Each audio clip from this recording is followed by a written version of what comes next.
Hello, hello tout le monde, j'espère que vous allez bien. Bienvenue pour le troisième tour de la draft NFL 2026 avec TD Actu. Vous avez l'habitude maintenant. On se relaye un petit peu au micro. On remercie énormément Cyprien Delmas pour le second tour qui s'est passé de main de maître avec Jean-Michel Boujard. On a toujours Camille Sarabène à la technique et on a Nitinia Simeon qui est sur le site pour le live choix par choix à l'écrit. Jean-Michel Boujard, comment ça va? Bah ça va bien. Et toi, Alain? Bah écoute, ça va. Moi, j'ai fait une petite sieste avant, hein. Donc, j'ai débarqué. Vous m'avez vu arriver à l'écran. On a vu ma préparation, manger une pomme pote, boire un coup, écrire un article parce qu'il y a Jonathan Greenard qui a été échangé quand je suis arrivé au bureau. Mais écoute, tout va bien. On va suivre du coup ce troisième tour avec toi. Tu es l'inoxydable, hein. T'as vu, tu es le seul qui aura fait tous les tours. J'avoue que j'étais un peu déçu en prenant l'antenne. Je pensais que tu serais en costume pour moi aussi, mais non, tu es en sweat ce soir. Ah, mais ouais, pour moi, c'est vraiment le premier tour. Le Bon, costume, la très chemise, la bien. cravate, c'est le premier Non, non, tour. mais je comprends. Après, il faut être confort quand même. Au bout d'un moment, il est 3h19 du matin, donc je vais pas t'en vouloir, hein. T'inquiète pas. En tout cas, je rappelle évidemment les basiques. Vous pouvez nous soutenir sur Tipeee. Vous pouvez nous soutenir aussi en vous abonnant à la chaîne YouTube pour les replays, en vous abonnant au podcast et en vous abonnant sur Twitch aussi également. On est donc toujours en direct pour cette draft. Ne vous inquiétez pas, vous ne ratez rien. Ça chante actuellement du côté de Pittsburgh. Je saisis pas très bien le morceau, mais ils ont l'air très contents en tout cas. Ah oui, d'accord, c'est USA, c'est America the Beautiful ou quelque chose comme ça. En tout cas, Ouais, c'est les militaires, ouais. ils chantent l'Amérique, puisque c'est les 250 ans de l'Amérique cette année. C'est vrai qu'ils vont avoir beaucoup de célébrations. Donc ils sont là-dessus, ils sont au taquet. Il y a des militaires et ça chante.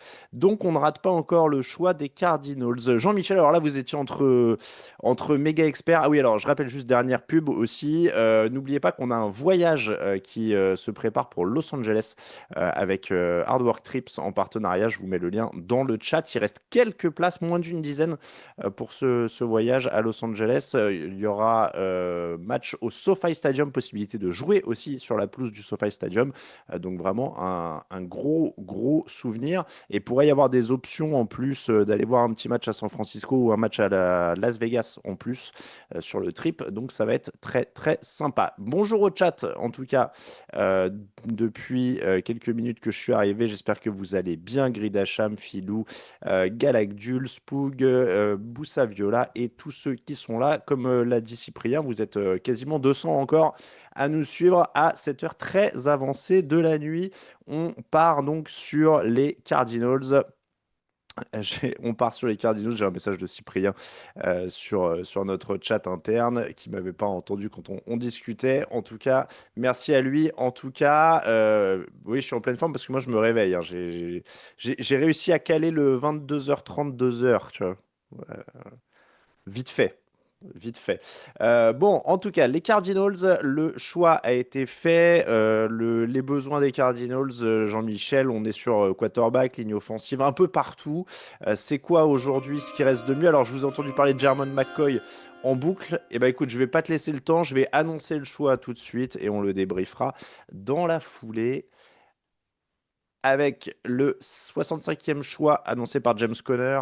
Les Cardinals choisissent Carson Beck, c'est un quarterback qui est sélectionné pour ce premier choix du troisième tour. Ben Je suis voilà. très heureux, je voulais des quarterbacks, 1m93 pour Carson Beck de l'université de Miami, avec de l'expérience du côté de Carson Beck, annoncé par nos camarades pardon, de NFL Network.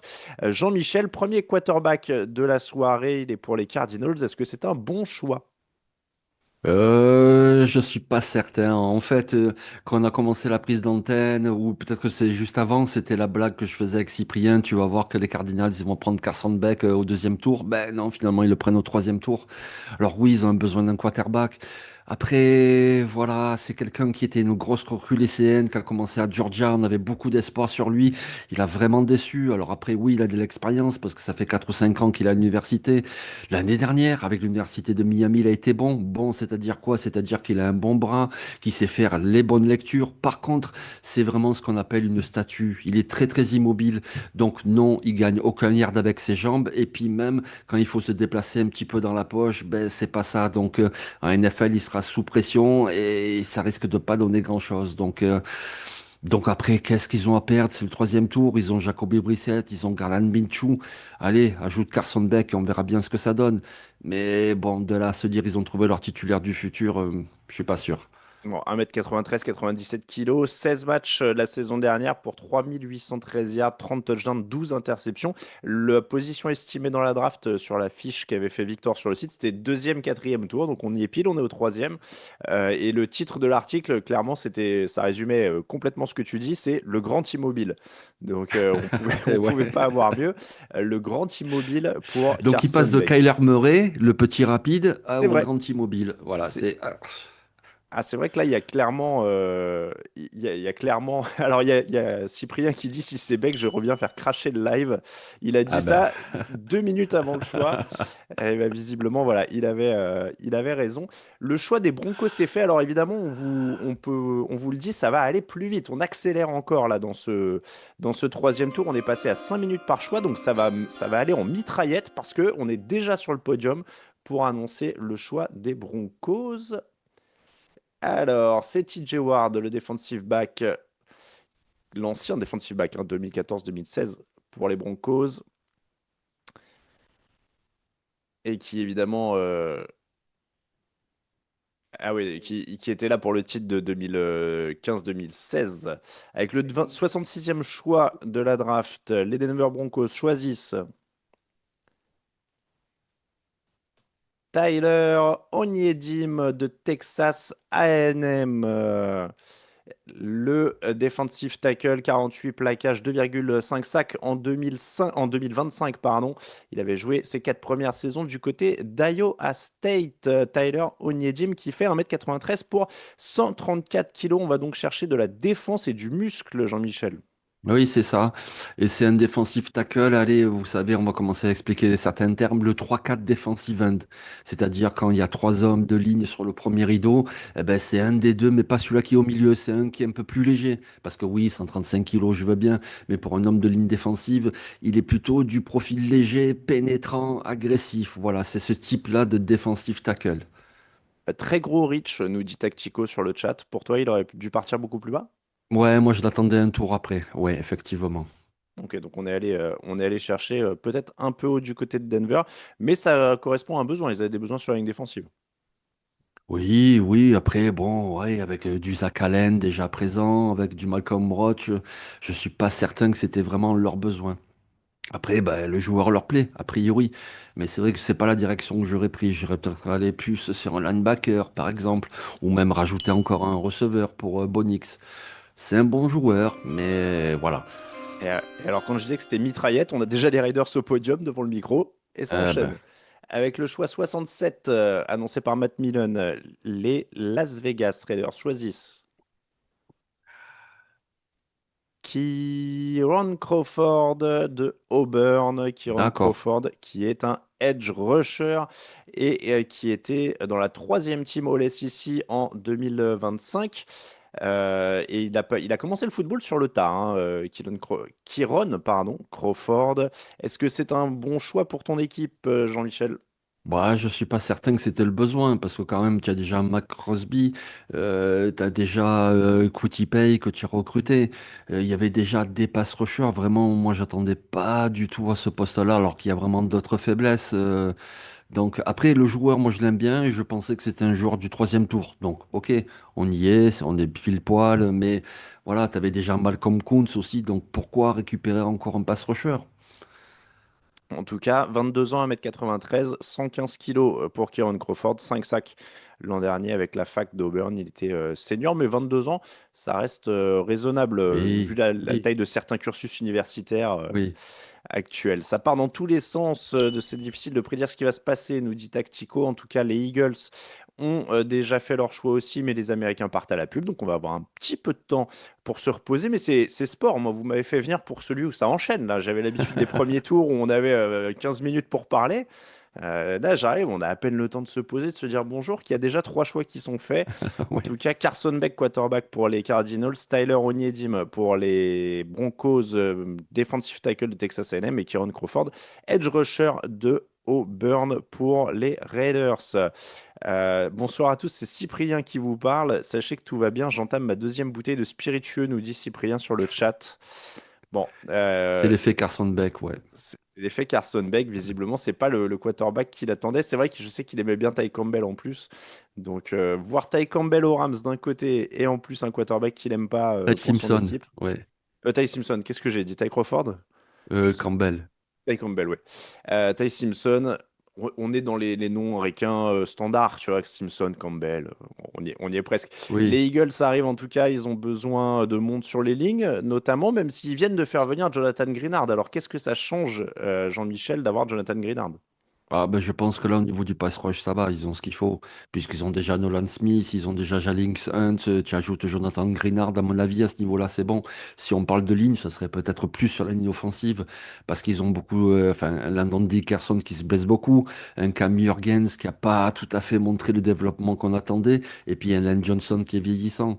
Donc pourquoi pas prendre un homme de ligne offensive? Peut-être de la ligne offensive du côté de Philadelphie. J'en profite pour vous signaler que l'article du deuxième tour complet, choix par Nitinia, est en ligne sur le site. Donc, si vous voulez l'analyse complète à l'écrit de tous les choix avec les liens vers les fiches draft des joueurs, Nitinia a compilé tout ça. On va continuer donc avec Philadelphie. Ensuite, ce seront les Chicago Bears. On espère que vous tenez le coup sur le chat. Vous êtes encore 200 à ce 3h29 du matin. N'hésitez pas. Alors, moi, je suis un peu moins expert que mes camarades qui m'ont précédé, donc je suis aussi là pour mettre l'ambiance. N'hésitez pas à nous dire comment vous tenez la nuit sur le chat. On va aussi faire un point quand même sur les moyens de tenir. Je sais qu'il y a des plans un petit peu bonbons, friandises chez Jean-Michel. J'ai vu ça pendant le premier tour. On est sur Et quoi ce café, soir? je les enchaîne là. Allez, Ouais. café? Bon, les cafés pour Jean-Michel. Moi, j'étais à la pomme pote tout à l'heure. On a chacun nos petits trucs. En tout cas, on est encore une fois très heureux de vous avoir. C'est toujours une dinguerie d'avoir plus de 200 personnes à 3h30 du matin sur un live de football américain. Et on rappelle qu'on regarde des gens en costume serrés des mains. On regarde même pas des matchs Oui. quand même. Donc, donc Mais on arrive quand même à faire des... Quoi? Wow, c'est vrai. wow. C'est vrai. Ah oui, il y a Galacdul qui dit qu'il regarde les playoffs NBA à côté aussi. C'est vrai. C'est vrai Ah. qu'il y a les playoffs les playoffs à côté. Jean-Michel a réduit par rapport aux années précédentes. Je n'ai pas vu les crocos, dit Filou. Ah, mais depuis tout à l'heure, je mange des coca, des tagada, mais oui, oui. Et puis je me garde toujours un petit goût de paradis qui va peut-être venir bientôt. Non, t'inquiète pas, filou. Les Eagles, en tout cas, sont même plus sur l'horloge. Et ben voilà, on va avoir le choix tout de suite avec Philadelphie. Le choix 68 arrive. Et alors, qui est là pour annoncer la sélection? Ce serait petit pas Brian Westbrook, ça? Avec le 68e choix de la draft 2026, les Philadelphia Eagles choisissent Markel Bell, un Ah tackle. ben, On parlait de tackle, il vient de Florida, Markel Bell. Il est énorme, c'est ça. dit NFL Network. Il fait penser à Trent Brown pour eux, 2,06 m, 154 kilos. Est-ce que c'est une... Ouais, 2,06 m, 154 kilos, c'est en effet géant. On parlait de playoff NBA. Est-ce qu'il fait vraiment penser à Trent Brown?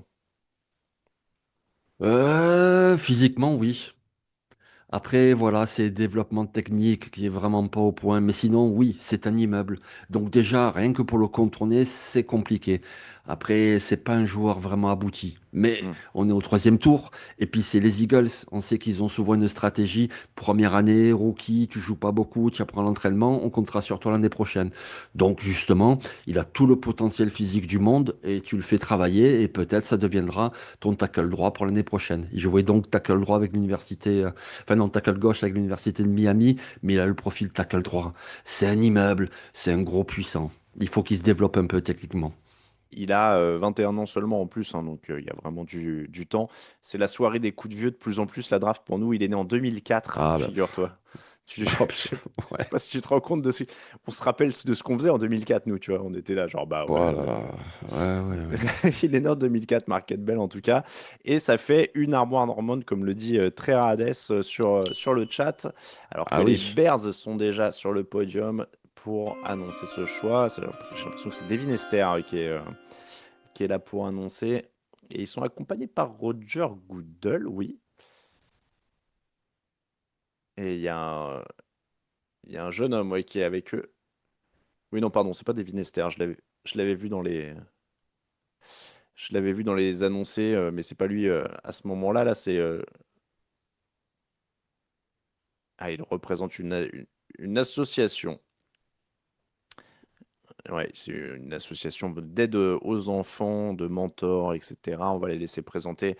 En tout cas, ça va bientôt être annoncé par ces deux jeunes gens. Et ben voilà, ils vont annoncer eux-mêmes. Avec le choix 69 de la draft 2026, pardon, les Bears choisissent Sam Rosas. Ah oui, Sam Rush. Je me demandais pourquoi il l'avait prononcé comme ça. Sam Rush, joueur de la fac de Stanford, 1m96 pour 118 kilos, le tight end. Lui aussi, on est sur un costaud, un bon bloqueur, avec des mains inconsistantes, Jean-Michel. C'est comme ça que tu le définirais aussi? Ah ouais, mais t'as tout dit, mais tu les connais bien en fait, les prospects, Alain. Tu caches ton jeu, hein. Je triche un petit peu, évidemment, j'ai des fiches. Mais c'est vrai, mais dans l'article qu'on a publié aujourd'hui avec la meilleure joueur disponible pour le deuxième tour, il y avait, pardon, il y avait Sam Roche et qui était mentionné comme le Titan très bon bloqueur. Ben voilà, c'est ça. L'année dernière, ils ont pris un Titan très bon en réception, Colston Loveland.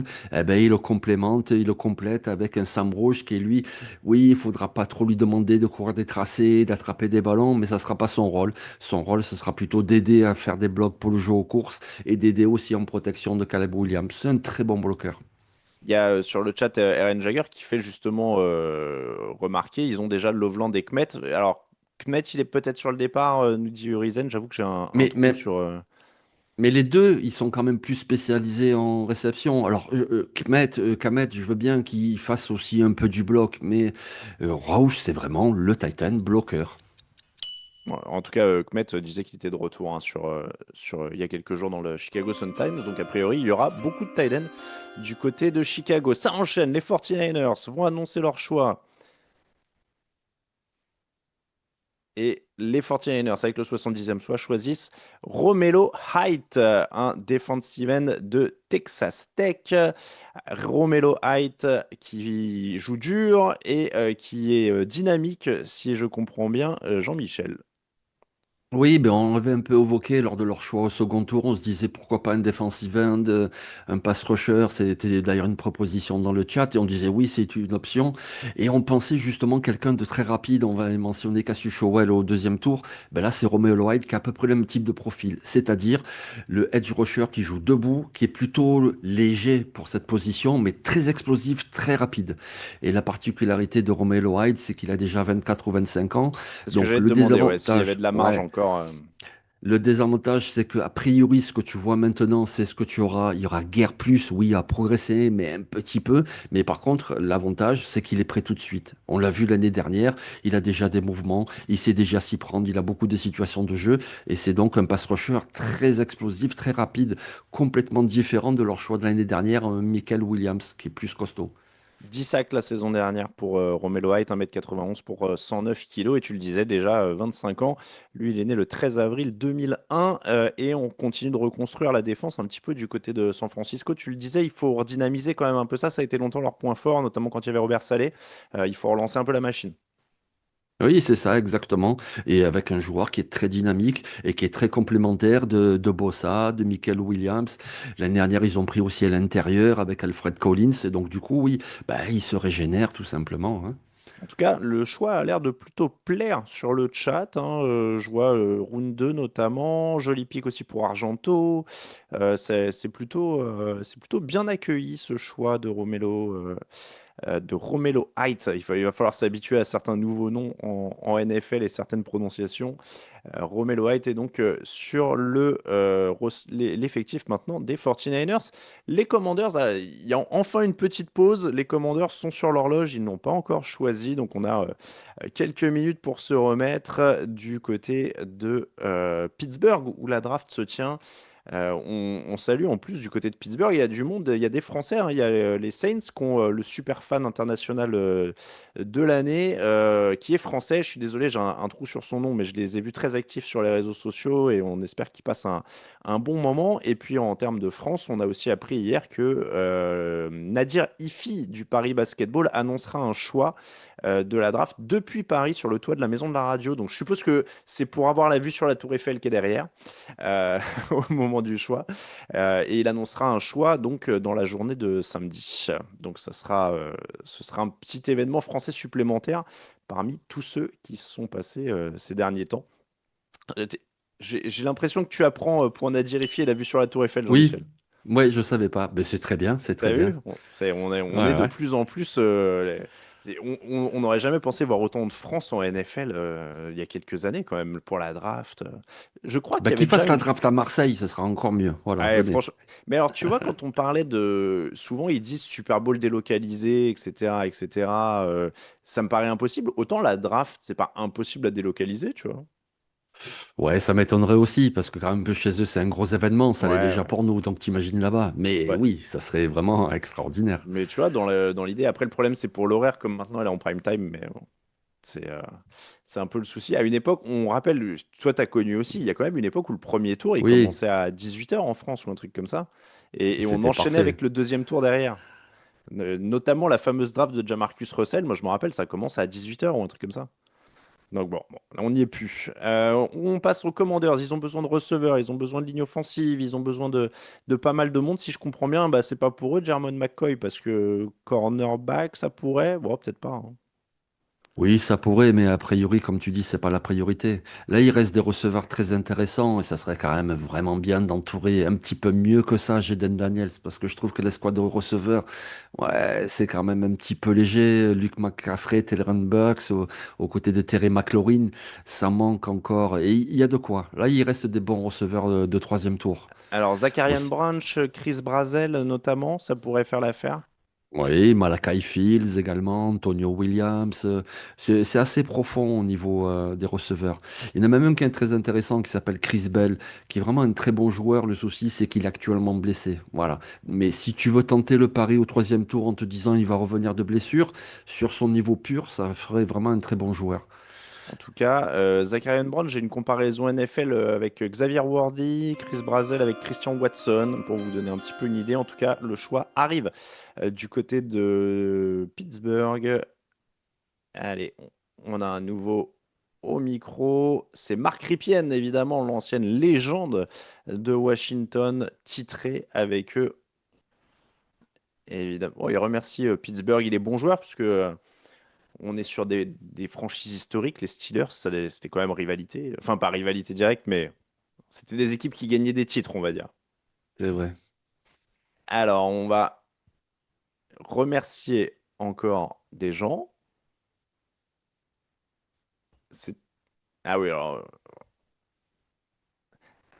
Ah oui, d'accord. Il remercie parce que l'année prochaine, ça devrait être Washington, donc il parle de passage de Oui. torche. Hmm. Donc ce sera, oui, on parlait sur le chat de délocalisation. Oui, c'est Washington hein, l'an prochain, pour ceux que ça intéresse. Et Washington, ce qui sera la capitale du sport, c'est sûr. Allez, le choix, Marc Répien, 71. Ouais. Et c'est le premier choix depuis Sony Styles, hein. Ils ont toujours pas, ils ont pas choisi au deuxième tour. Ils en avaient pas, ouais, cette année. Ouais. Ouais. Donc ça fait un moment hein, qu'on les a pas entendus. Alors là, il donne des rendez il donne les résultats du flag football. Marc Répien, il est en train de faire un flash info, hein. Donc on n'y est pas tout de suite. On va pas tout de suite savoir s'ils ont un nouveau receveur. Il remercie Josh Harris, les Commanders, etc., etc. Ah, mais c'est parce qu'il y a sa petite fille qui jouait. C'est Ah. Mimi.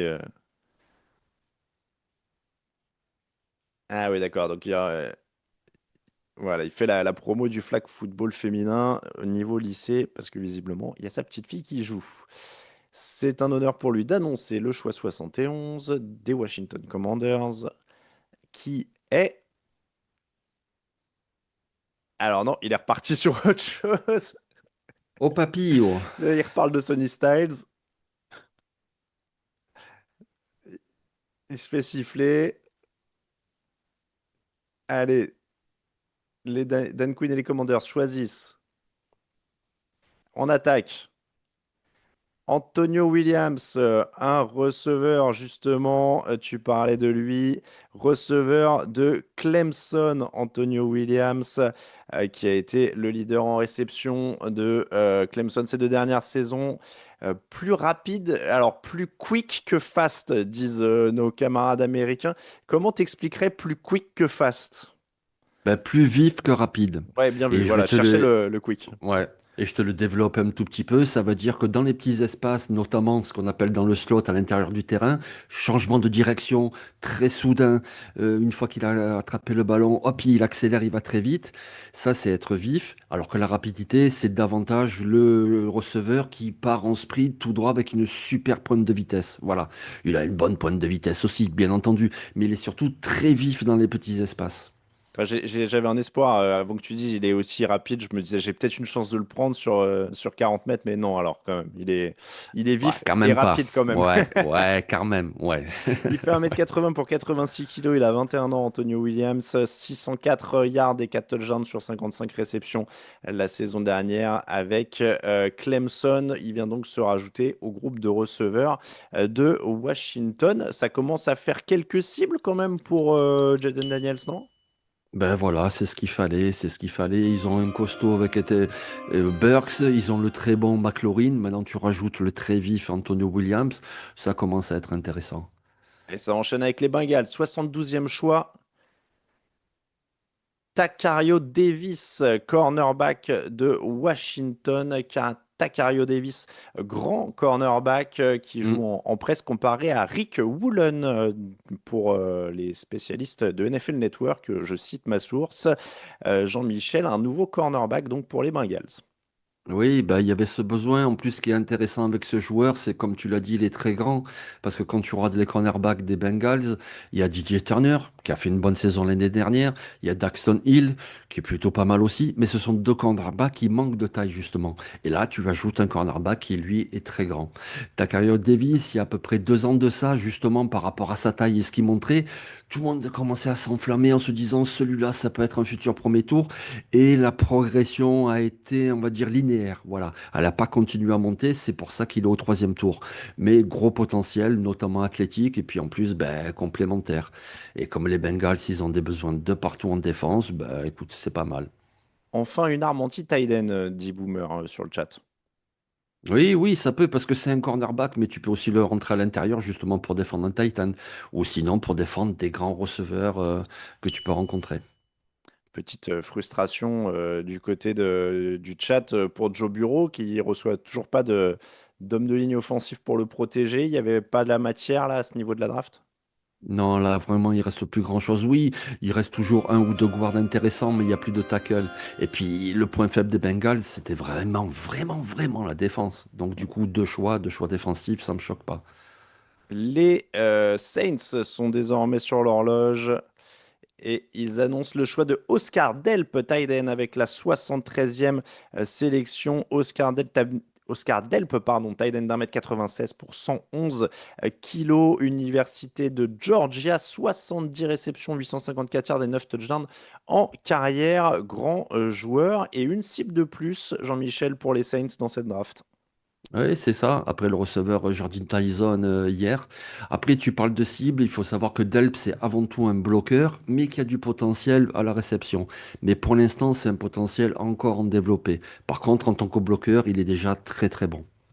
Les Saints qui ont sélectionné Jordan Tyson et Kristen Miller, defensive tackle aussi au second tour, et Oscar Delp donc au troisième, en tight end plus logique, nous dit Boston Renegade sur le chat. On se félicite en tout cas dans la draft room des Saints avec une nouvelle cible. Ça commence à faire aussi plus étoffé. Alvin Kamara, et Travis Etienne, Oscar Delp, Chris Olave, Jordan Tyson pour Tyler Shock. Ça commence à ressembler à quelque chose de pas mal.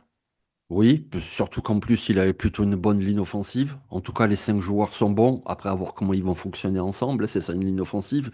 Mais oui, a priori, il a tout ce qu'il faut. Donc maintenant, ça va être à lui de prouver. Alors, on a un échange. Je crois que c'était les Giants qui sont sur l'horloge maintenant. Ils avaient. Alors, attendez, qui avait le choix à la base? C'était les C'était les Dolphins? Browns. C'était les Browns, pardon. C'était les Browns. Donc, on passe des Browns aux Giants. Le choix est fait, donc il ne devrait pas tarder à être annoncé. Je suis désolé, je t'ai coupé sur les Saints. Jean-Michel, ça commence à ressembler à quelque chose de pas mal parce qu'on rappelle qu'on va les voir au Stade de France quand même cette année. Donc on est attentif à ce qui se passe dans cet effectif. Bah oui, évidemment. Les Giants sont sur le podium pour annoncer leur choix Un receveur, peut-être. et ça pourrait être un receveur en effet. Les New York Giants choisissent avec le 74e choix Malachi Fields, Ah ben voilà. receveur en effet des Fighting Irish de Notre-Dame, 1m93 pour 99 kilos.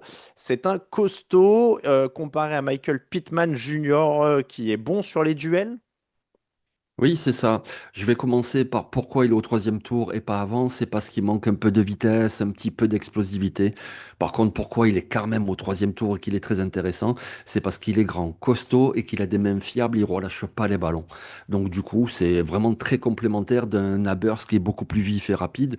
Lui, c'est le grand costaud, receveur de possession, très fiable, très sûr. Ah oui, parce qu'on a vu quelques images là sur NFL Network, la réception à une main qu'il a sortie sur les images, c'est plutôt du costaud et c'est plutôt bon signe pour ces Giants sont déjà à leur quatrième choix de la draft. Ils avaient deux choix au premier tour et Malachi Fields, donc de Notre-Dame, 2 saisons à plus de 800 yards et 5 touchdowns. Donc c'est aussi un joueur productif, Jean-Michel.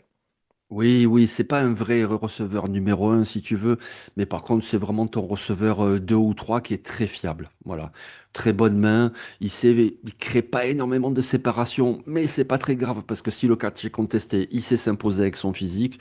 C'est le bon joueur. Voilà, je vais pas te dire, je vais pas te le survendre, mais c'est un bon receveur, c'est un bon choix.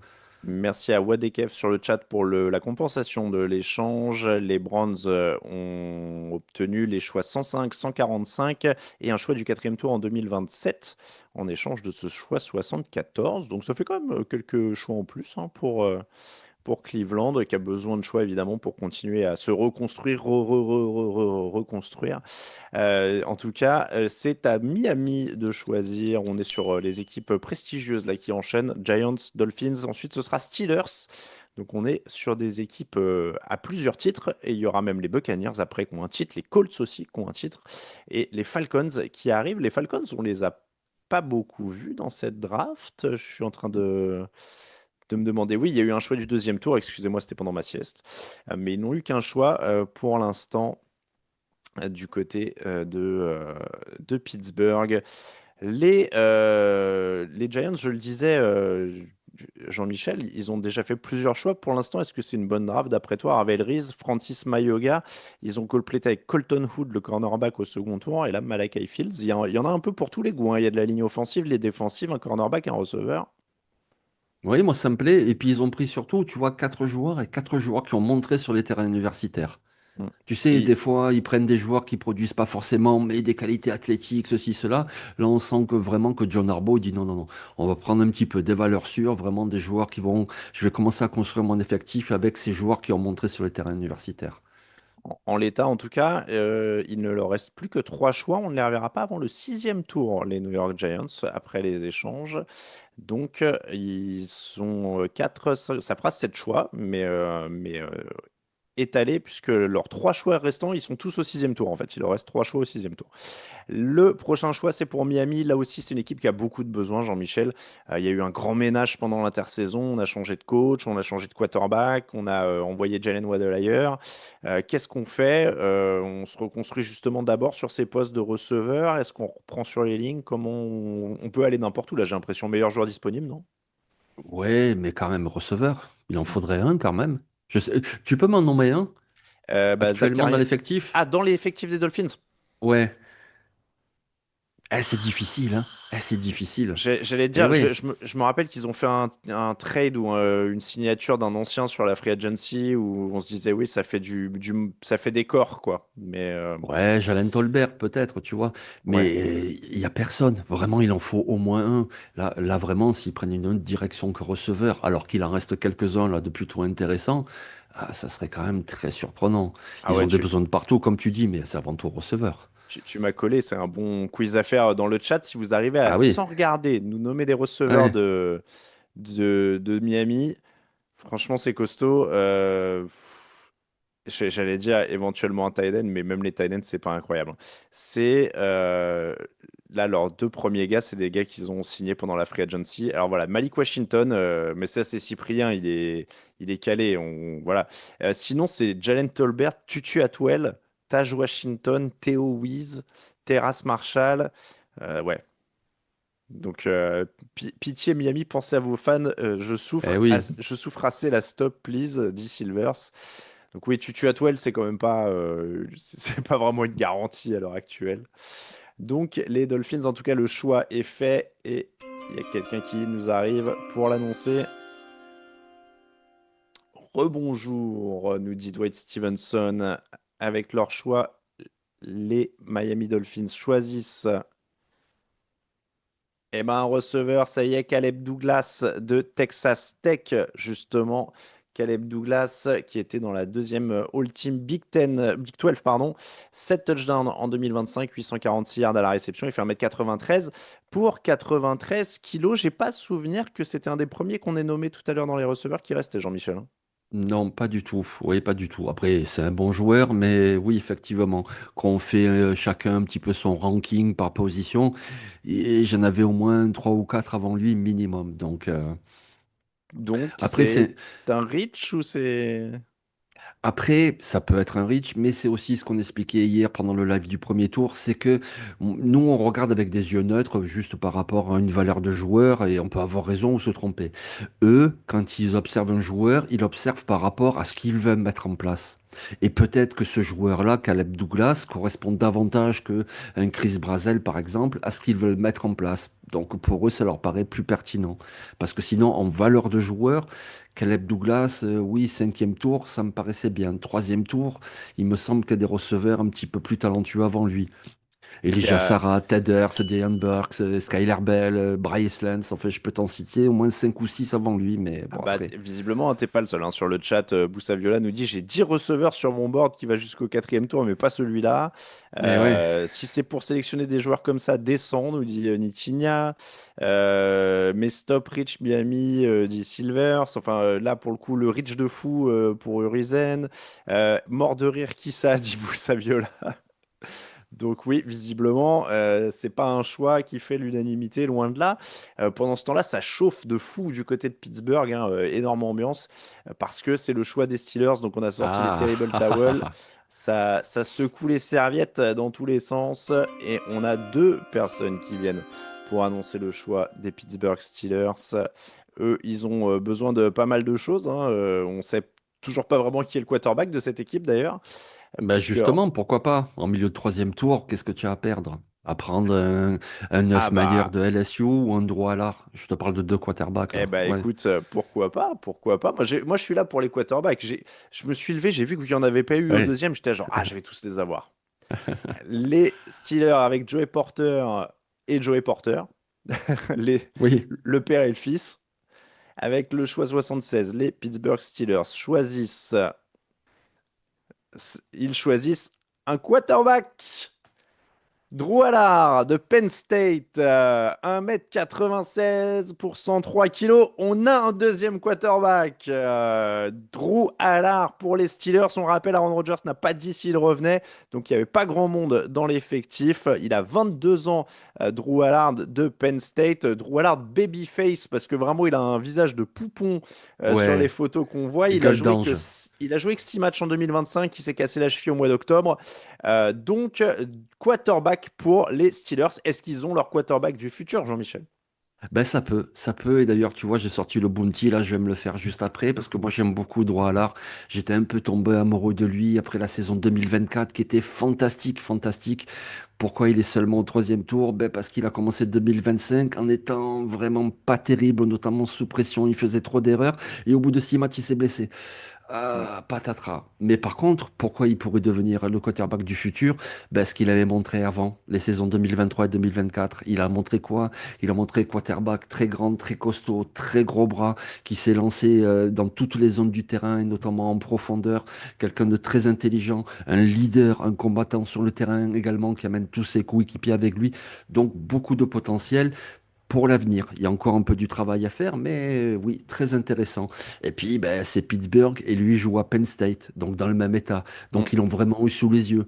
Et tu peux être sûr que les dirigeants des Steelers, ils connaissent les dirigeants de Penn State et qu'ils discutent ensemble, qu'ils ont eu des bonnes informations. C'est un choix qui vraiment fait beaucoup de sens. Il a des belles stats hein, en carrière, 61 touchdowns pour 13 interceptions. Alors que je donne les coulisses, alors que mon chat n'a pas supporté de l'agitation et se casse Ah, parce qu'il n'aime pas qu'on crie à 3h58 pour un quarterback. 61 touchdowns, 13 interceptions en tout cas ouais, pour Drew Allard. Le mini revival de Big Ben nous dit très rad. En tout cas, oui, ça se voit que le choix, là pour le coup, met un peu d'enthousiasme. mais oui. Tiens, je vais te donner une petite anecdote. L'année dernière, on avait fait une draft pour la draft 2025, enfin une mock draft, et je l'avais mis en numéro 1 de la draft. Ouais, c'est ça, Voilà, le et nom me disait il quelque en chose était en effet. là. Ouais, ouais. Il en était là. Après, j'avais raison, j'avais pas raison, mais en tout cas, il était top 10, c'était sûr et certain. Donc oui, il a beaucoup de potentiel. Drew Allard, en effet, qui vient de Penn State. Elskel nous rappelle sur le chat, le dernier quarterback de Penn State drafté par Pittsburgh, c'était Kenny Pickett. Bon. Non, il était à Pitt. Ah oui, non, il était à Ah, Pitt, en effet. Bah oui, c'était pas Penn State, c'était Pitt. Bon, il était du coin aussi, on va dire. On hmm. va dire qu'il était du coin. En tout cas, ils ont plus la pression d'attendre Aaron Rodgers. Ça, c'est quand même aussi quelque chose. Alors évidemment, c'est pas le même niveau d'expérience, mais en tout cas, ils ont un jeune quarterback et ils vont tenter de se relancer. En parlant de franchise historique, les Packers sont sur le podium pour annoncer un choix aussi. On est toujours dans les multiples champions et les Packers qui ont le choix 77 comme la Seine-et-Marne, ça claque. Les Packers, McClellan, pardon, défensif tackle de Missouri, avec 48 plaquages et 6 sacs en 2025. Un joueur d'1,93 m pour 147 kilos. Donc là, on ajoute du muscle, Jean-Michel. Oui, c'est ça. Ben, ils ont perdu un joueur qu'ils ont transféré aux Colts, Woolen, qui était à peu près ce même type de gabarit, joueur du premier retour défensif. Et donc voilà, il le remplace pour ajouter un peu de rotation à côté du Devontae Wyatt. C'est un peu le même type de profil. Eh bien, en tout cas, on complète la défense du côté de Green Bay. On l'a dit avec un joueur très, très costaud, 147 kilos pour Ouais, 1,93 m. costaud, grosse envergure également. Il comble un besoin, Chris McClellan? Ah, moi, je trouve que c'était pas un besoin vraiment Ouais. prégnant. Après, c'est toujours bien de renforcer la ligne défensive, évidemment. Mais non, moi, je trouve pas que c'était un très gros besoin de Green Bay, hein. Bon, sur le choix, en effet, on prend de la profondeur du côté du Wisconsin. On sait qu'il y a beaucoup de fans de Green Bay en France. N'hésitez pas à nous dire ce que vous pensez de ce choix sur le chat. En tout cas, ça avance encore dans cette draft. On est au choix 14 des Colts maintenant. Eux, ils ont pas mal de besoins, notamment en défense, Jean-Michel. Oui, ben, ils ont déjà commencé à prendre un linebacker au deuxième tour, ce qui était très, très intelligent. Et maintenant, il faut qu'ils continuent, oui, évidemment. Alors, en défense, peut-être en attaque aussi avec un receveur, parce qu'ils ont quand même perdu Michael Pittman. Donc, Est-ce que, par exemple, alors ils ont Sauce Garner qu'ils ont fait venir dans un échange, donc Jarmon McCoy, c'est peut-être pas le moment. Non, a priori non, surtout qu'il y a aussi Ward, il y a Kenny Moore, même s'il parle peut-être de l'échanger. Mais voilà, là, je pense que ce serait plus peut-être un joueur de ligne défensive. Mais sinon, moi, je partirais quand même en attaque. Là, je pense qu'ils ajoutent des cibles à Daniel Jones. C'est pas le meilleur quarterback du monde, mais il peut faire quand même certaines choses si tu l'entoures bien. Donc là, il leur reste qui? Il leur reste Alec Pierce, il leur reste George Downs qui est rapide. Hmm. Après, ils ont qui? Je crois qu'ils ont pris Westbrook et Kinney. C'est pas trop mal, Ouais. mais il faut qu'ils ajoutent un receveur pour moi. Il faut du talent et du potentiel peut-être parce que on les Pierce, Westbrook, Ikin et Danzo, tu sais ce que t'as, mais il n'y a pas une. Bon, ils ont.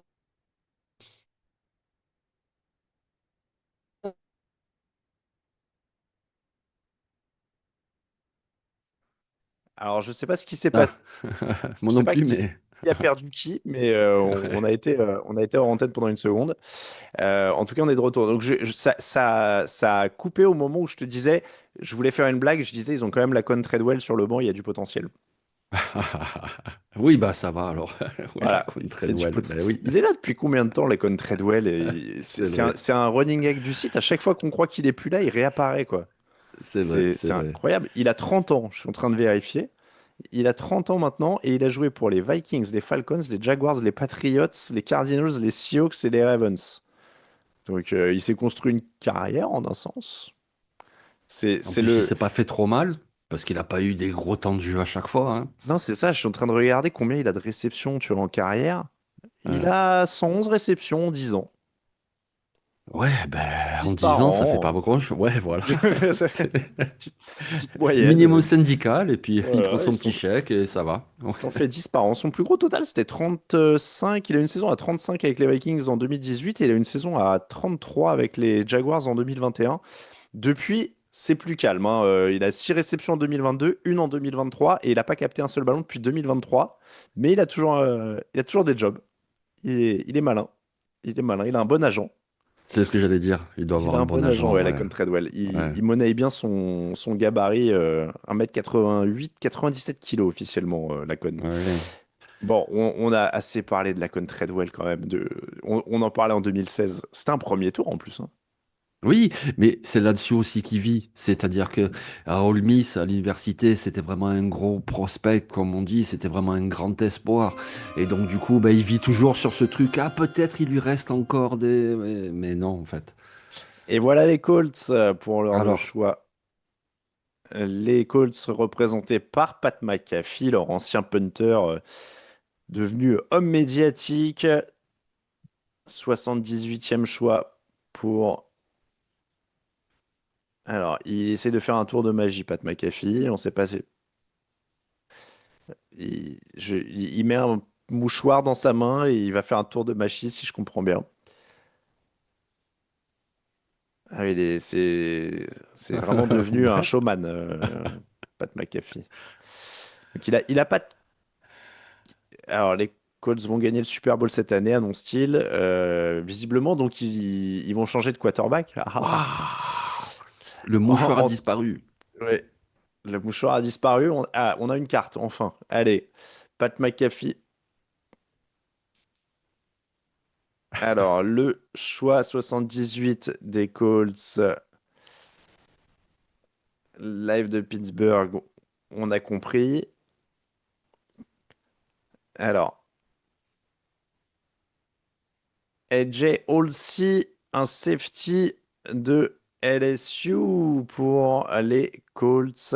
LSU, 22 ans, 1m83 et 100 kilos, un joueur ultra compact comparé à Landon Collins, Jean-Michel.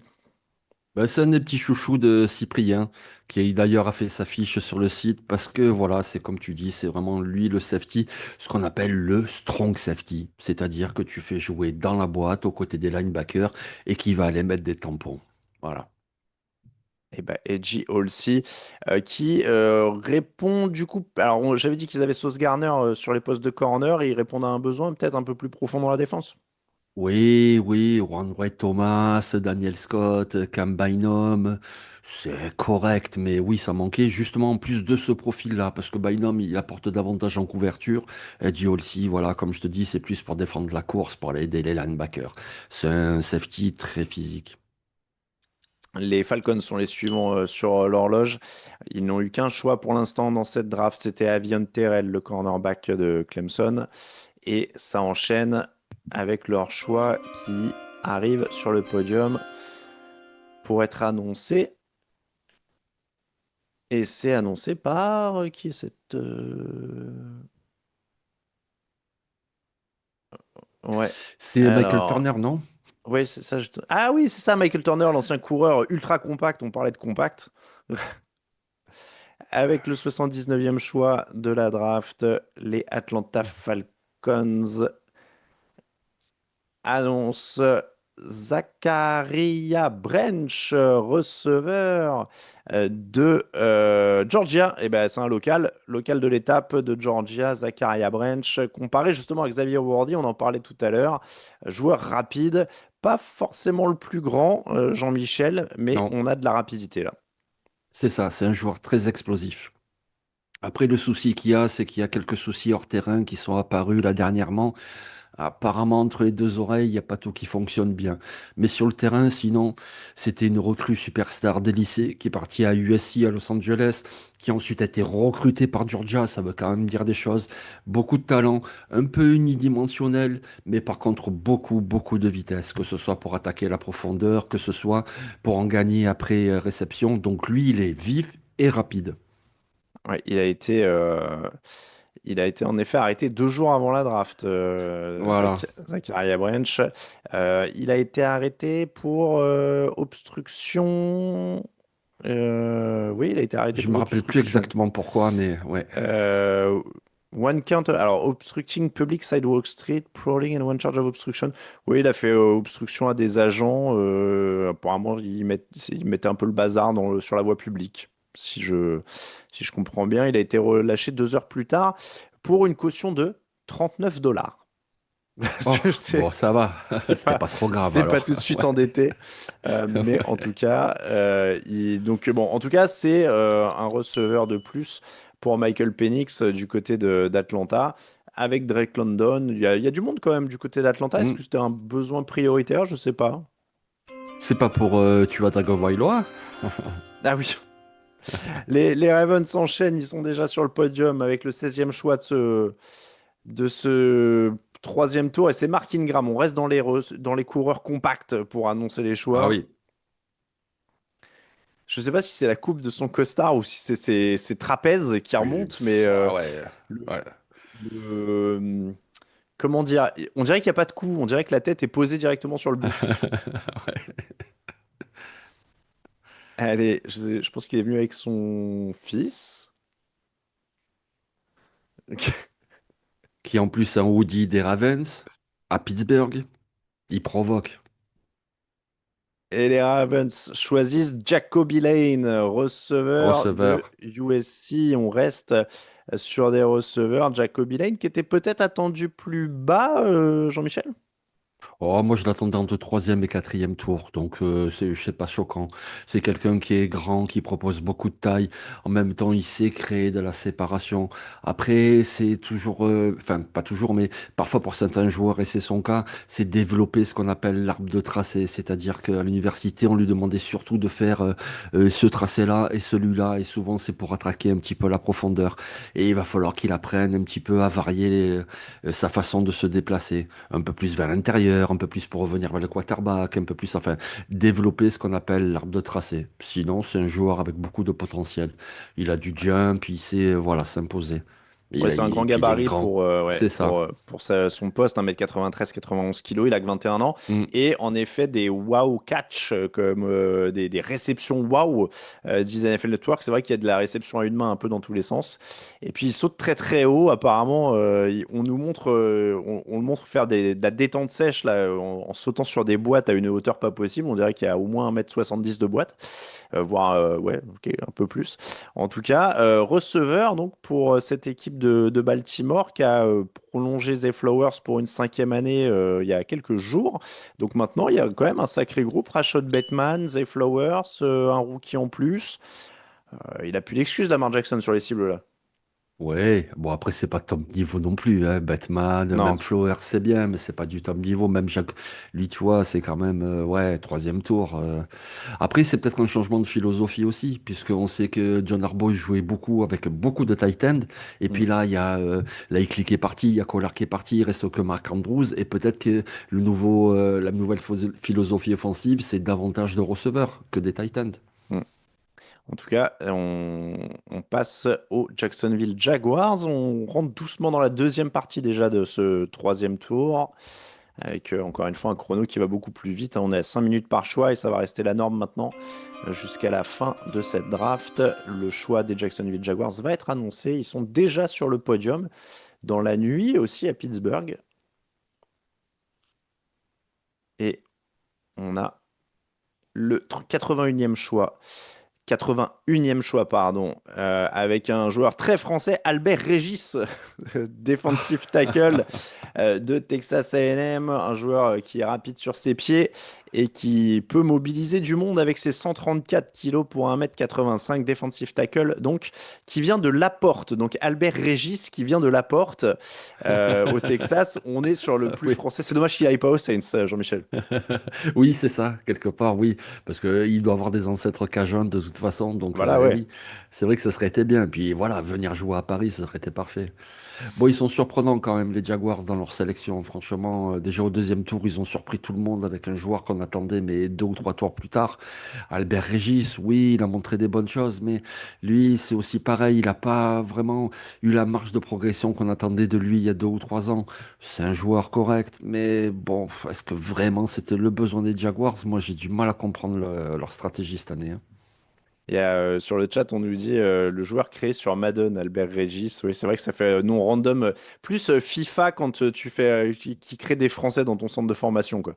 Ouais, On ouais. est sur ça. En tout cas, oui, Régis est un con. On nous dit sur le chat, évidemment. Alors là, on est sur des refs d'anciens là.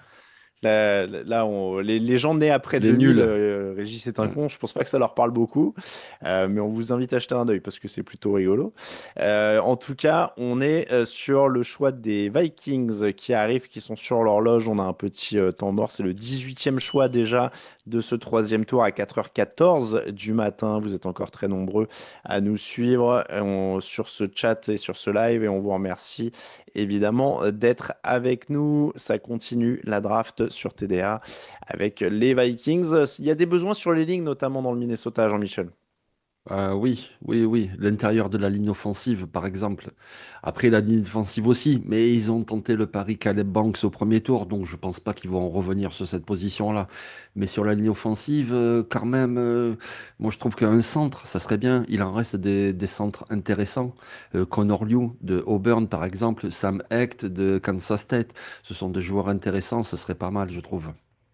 Ouais, il y a toujours en effet des choses à faire pour Minnesota, une équipe de Minnesota qui se cherche, j'allais dire qui se cherche un quarterback. Je ne sais pas si on en est là, mais c'est une équipe qui est dans une situation un peu étrange quand même depuis le départ de Sam Darnold, qu'ils ont vu triompher avec les Seattle Seahawks.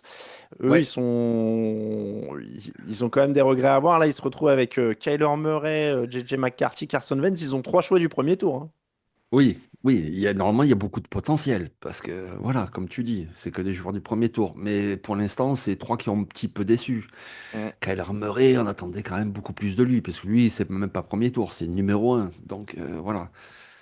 Bah, Murray 1 et Vance 2, je crois. Vance, c'était 2. Ouais, deux ou trois, mais ouais, peut-être deux, ouais, ouais. Ouais, Et ouais, je crois que McCarthy c'est. 10, ouais.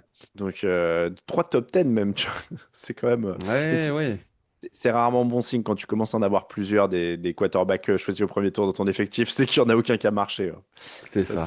Ça, c'est problématique. Je suis en train de vérifier. Ouais, c'était un deuxième choix en 2016, Carson Wentz, déjà. Déjà 10 ans. Derrière Goff, c'est ça? C'est ça. Ouais, c'est ça. Déjà 10 ans quand même. Keontae Scott, il nous fait une McCoy, on nous dit. En tout cas, bon, il y a toujours Jarmon McCoy, hein, je garde Ouais. Et votre Keontae Scott, c'est un joueur très intéressant aussi. Et c'est pas le même profil. McCoy, c'est vraiment le cornerback extérieur. Et puis ce Scott qui est très intéressant, c'est plus un nickel cornerback, voilà, très physique à l'intérieur du terrain en défense. Et c'est vrai qu'il y a des joueurs qui glissent qu'on n'attendait pas glisser à ce point. Donc, Alors, est-ce qu'ils ont des casseroles aux fesses? Est-ce qu'il y a des problèmes de physique et c'est le médecin qui valide pas? les meilleurs joueurs disponibles, moi j'ai Jarmon McCoy, Chris Brazel, Emmanuel Prégnon, Keontae Scott, par exemple, Jennings Dunker. Oui, oui, oui, oui, tout ce que tu cites, franchement, ils auraient déjà dû partir un petit peu avant, mais en tout cas, au moins dans cette zone-là, oui. Et derrière, on a encore Danny Denis d'autres. Sutton, bien sûr, il y a encore des joueurs intéressants. On se demande pourquoi ça glisse comme ça. Les Vikings sont sur le podium pour leur choix. Les Vikings, avec le 82e choix annoncé par Brian O'Neill, les Vikings choisissent Domonique, pardon, Orange Orange. d'Iowa State, un defensive tackle avec un pass rusher un peu brut visiblement pour les Vikings qui vont encore du coup sur du defensive tackle. Oui, ben du coup, tu vois, j'avais dit, ben non, ils ont pris Caleb Banks, etc. Ben non, ils y retournent parce que ben, ils se sont rendus compte qu'ils se sont trompés. Non, je plaisante. Ils prennent un joueur qui est vraiment très complémentaire. C'est-à-dire qu'Orange, lui, c'est vraiment un joueur qui est pas très grand, mais très compact et qui va être spécialisé pour vraiment être en face du centre. C'est ce qu'on appelle un technique, deux techniques. Alors que Caleb Banks, a priori, il a un profil pour être de 3, 4, 5 techniques, voilà. Plus un 3, 4 defensive end pour jouer à ses côtés. Et c'est vrai qu'avant cette draft, on se disait, mais les Vikings, ils peuvent pas commencer la saison avec ce premier rideau défensif. C'est pas possible. Il n'y a plus personne. Ils ont perdu Jonathan Allen, ils ont perdu Javon Graves. Bon, ben là, du coup, sur leurs trois premiers choix, ils en prennent deux sur la ligne défensive. Eh ben, totalement soutenu dans le chat, Jean-Michel, exactement les mêmes remarques que toi. Ils ont perdu Allen Hargrave, pas illogique d'en prendre deux. Domonique, il va falloir s'habituer. Orange, Domonique, ouais. ouais, Ouais. Domonique Orange, 1m88 pour 146 kilos, donc on est sur du très très très beau bébé. Il Mm, a mm. 22 ans, Domonique Orange, et il va donc rejoindre cette équipe de Minnesota qui a donc pour l'instant sélectionné uniquement en défense, defensive tackle avec Caleb Banks, Jack Golday, linebacker et Dominic Orange, defensive tackle. Les Panthers sont déjà là, il y a déjà une casquette posée sur le pupitre et ça annonce déjà le 83e choix. Les champion NFC Sud en titre, les Carolina Panthers choisissent Chris Brazel, Ah, receveur de Tennessee. Il est là, Chris Brazel. On disait qu'il était dans les meilleurs joueurs disponibles, comparé à Christian Watson. Il est rapide, c'est pas le joueur le plus costaud hein, de cette non. équipe. On voit que le gabarit est plutôt fin, mais il est grand, Jean-Michel. C'est ça, et vous pouvez retrouver sa fiche sur le site par rapport à ça, justement. C'est que il est très rapide et généralement les joueurs rapides, les receveurs rapides, souvent ils manquent un peu de taille. Ben lui, pas du tout. Et c'est pour ça que oui, une comparaison avec Christian Watson, ça fonctionne bien. C'est vraiment un joueur fait pour attaquer la profondeur. Il a beaucoup, beaucoup de vitesse. Par contre, comme tu l'as dit, c'est un physique très élancé. Donc dans tout ce qui est catch contesté ou quand il doit rencontrer des cornerbacks qui jouent un peu physique avec lui, c'est moins évident. Par contre, ben voilà, il est grand, il va très vite. C'est un peu le joueur pour faire des jeux wow. Voilà. Tu le vois pas du match et puis d'un coup, il te fait une reps espion pour 25 yards. On est avec le choix des Buccaneers. On est avec le choix des Buccaneers. Qui est, excusez-moi, je fais deux choses en même temps.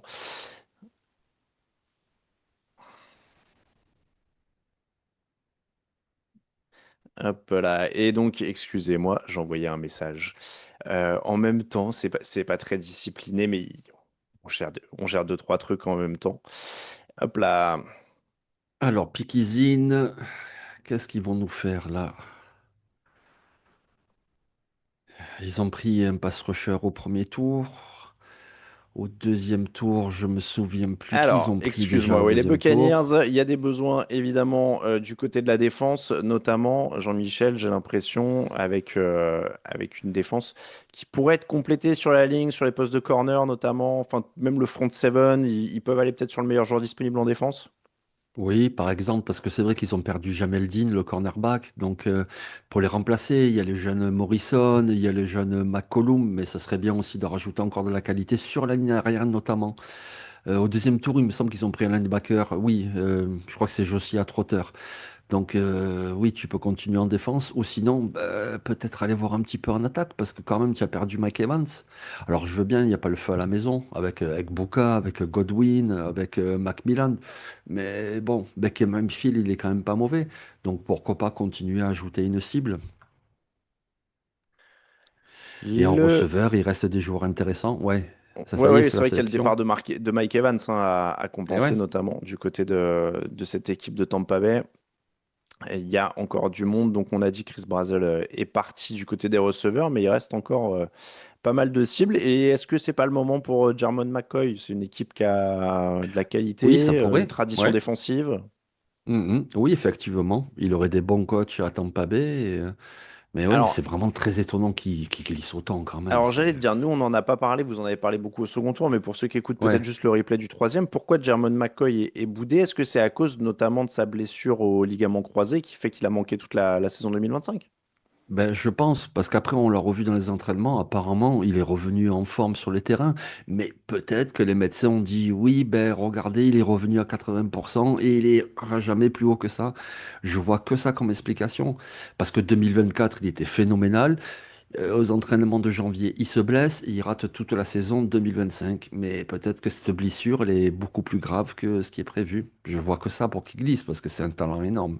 En tout cas, ouais, c'est les médecins NFL qui parfois voient aussi des choses. On rappelle qu'il y a des moyens hein, du côté des médecins NFL. Quand ils veulent passer une IRM, globalement, ils n'ont pas 3 semaines d'attente. Hein. Ils font ça, Eh ouais, oui, oui. ils font ça rapidement. Donc, ils ont les précisions. En tout cas, du côté de NFL Network, on annonce aussi hein, Jarmon McCoy comme le meilleur joueur disponible. Keontae Scott derrière, Kyle Lewis, linebacker, Emmanuel Prégnon, garde. Caleb Tiernan, tackle. Donc, il y a encore du monde, évidemment. Il y a du monde et le choix est fait pour les Buccaneers qui vont bientôt venir l'annoncer. On vous rappelle encore une fois qu'on est ensemble pour vivre tout ce troisième tour en direct et ensuite vous aurez de l'écrit avec Jean-Michel ici présent et notre camarade Nitina Simulong pour les 4 tours restants du côté de Pittsburgh. Et le choix des Tampa Bay Buccaneers va être annoncé dans quelques instants puisque quelqu'un vient de rentrer sur le podium. Ça doit être un dirigeant, lui, Eh, parce que ouais, j'étais en je train de me pense, demander hein. qui c'était. Ouais. Gene Deckerhoff. Ah oui, c'est Ou un le. ancien joueur, peut-être, non? Non, c'est journaliste en fait. C'est Ah ben, leur d'accord. monsieur radio, Ok. play-by-play announcer comme on dit là-bas. Donc c'est Hmm. le journaliste qui est responsable des diffusions. 2 titres évidemment pour les Buccaneers, il le rappelle. Et les fans des Buccaneers vont écouter. Oui, alors touchdown de Tampa Bay. Bon, il nous fait ses classiques visiblement. Et le choix 84 va être enfin annoncé pour les Tampa Bay Buccaneers. Ils choisissent Ted Hurst, receveur de Georgia State. On est plutôt encore une fois dans les grandes tailles pour Ted Hurst avec 1m93, 93 kg, 21 ans pour le joueur qui vient des Georgia State Panthers. Un joueur plutôt rapide, Jean-Michel. Oui, et qui a de la taille aussi et qui court de très bons tracés. C'est vraiment un très bon receveur, mais qui s'est surtout révélé lors de ce qu'on appelle le process, c'est-à-dire à l'intersaison, vraiment à la préparation de la draft. Pourquoi? Parce que Georgia State, pour ceux qui ne connaissent pas, c'est pas du tout Georgia. c'est même pas Georgia Tech, c'est vraiment un niveau modeste. Et c'est pour ça que ce joueur glisse au troisième tour, parce qu'on se dit, oui, il a fait de très bonnes performances, mais contre une opposition vraiment qui était tout au relative. Mais par contre, là, tu vois, on vient de voir des images du Senior Bowl, c'est donc le process. Le Senior Bowl, c'est un des événements importants avant la draft. Et là, contre la crème de la crème des joueurs universitaires, même si c'est que des trucs d'entraînement, ben, il a montré qu'il était bon. Et donc, c'est pas étonnant qu'il parte au troisième tour. On est sur un rajeunissement de l'effectif du côté de Tampa, qui a eu un duo de receveurs quand même incroyable avec Mike Evans et Chris Godwin pendant des années. Là, on a C'est Emeka ça. Egbuka qui était un premier tour en 2025. On a Ted Hurst qui Ouais. arrive au troisième tour en 2026. Il y avait déjà Jalen McMillan qui avait été L'année au d'avant, troisième ouais. tour en 2024. Donc, on est vraiment en train de reconstruire, Jean-Michel, ce groupe de receveurs.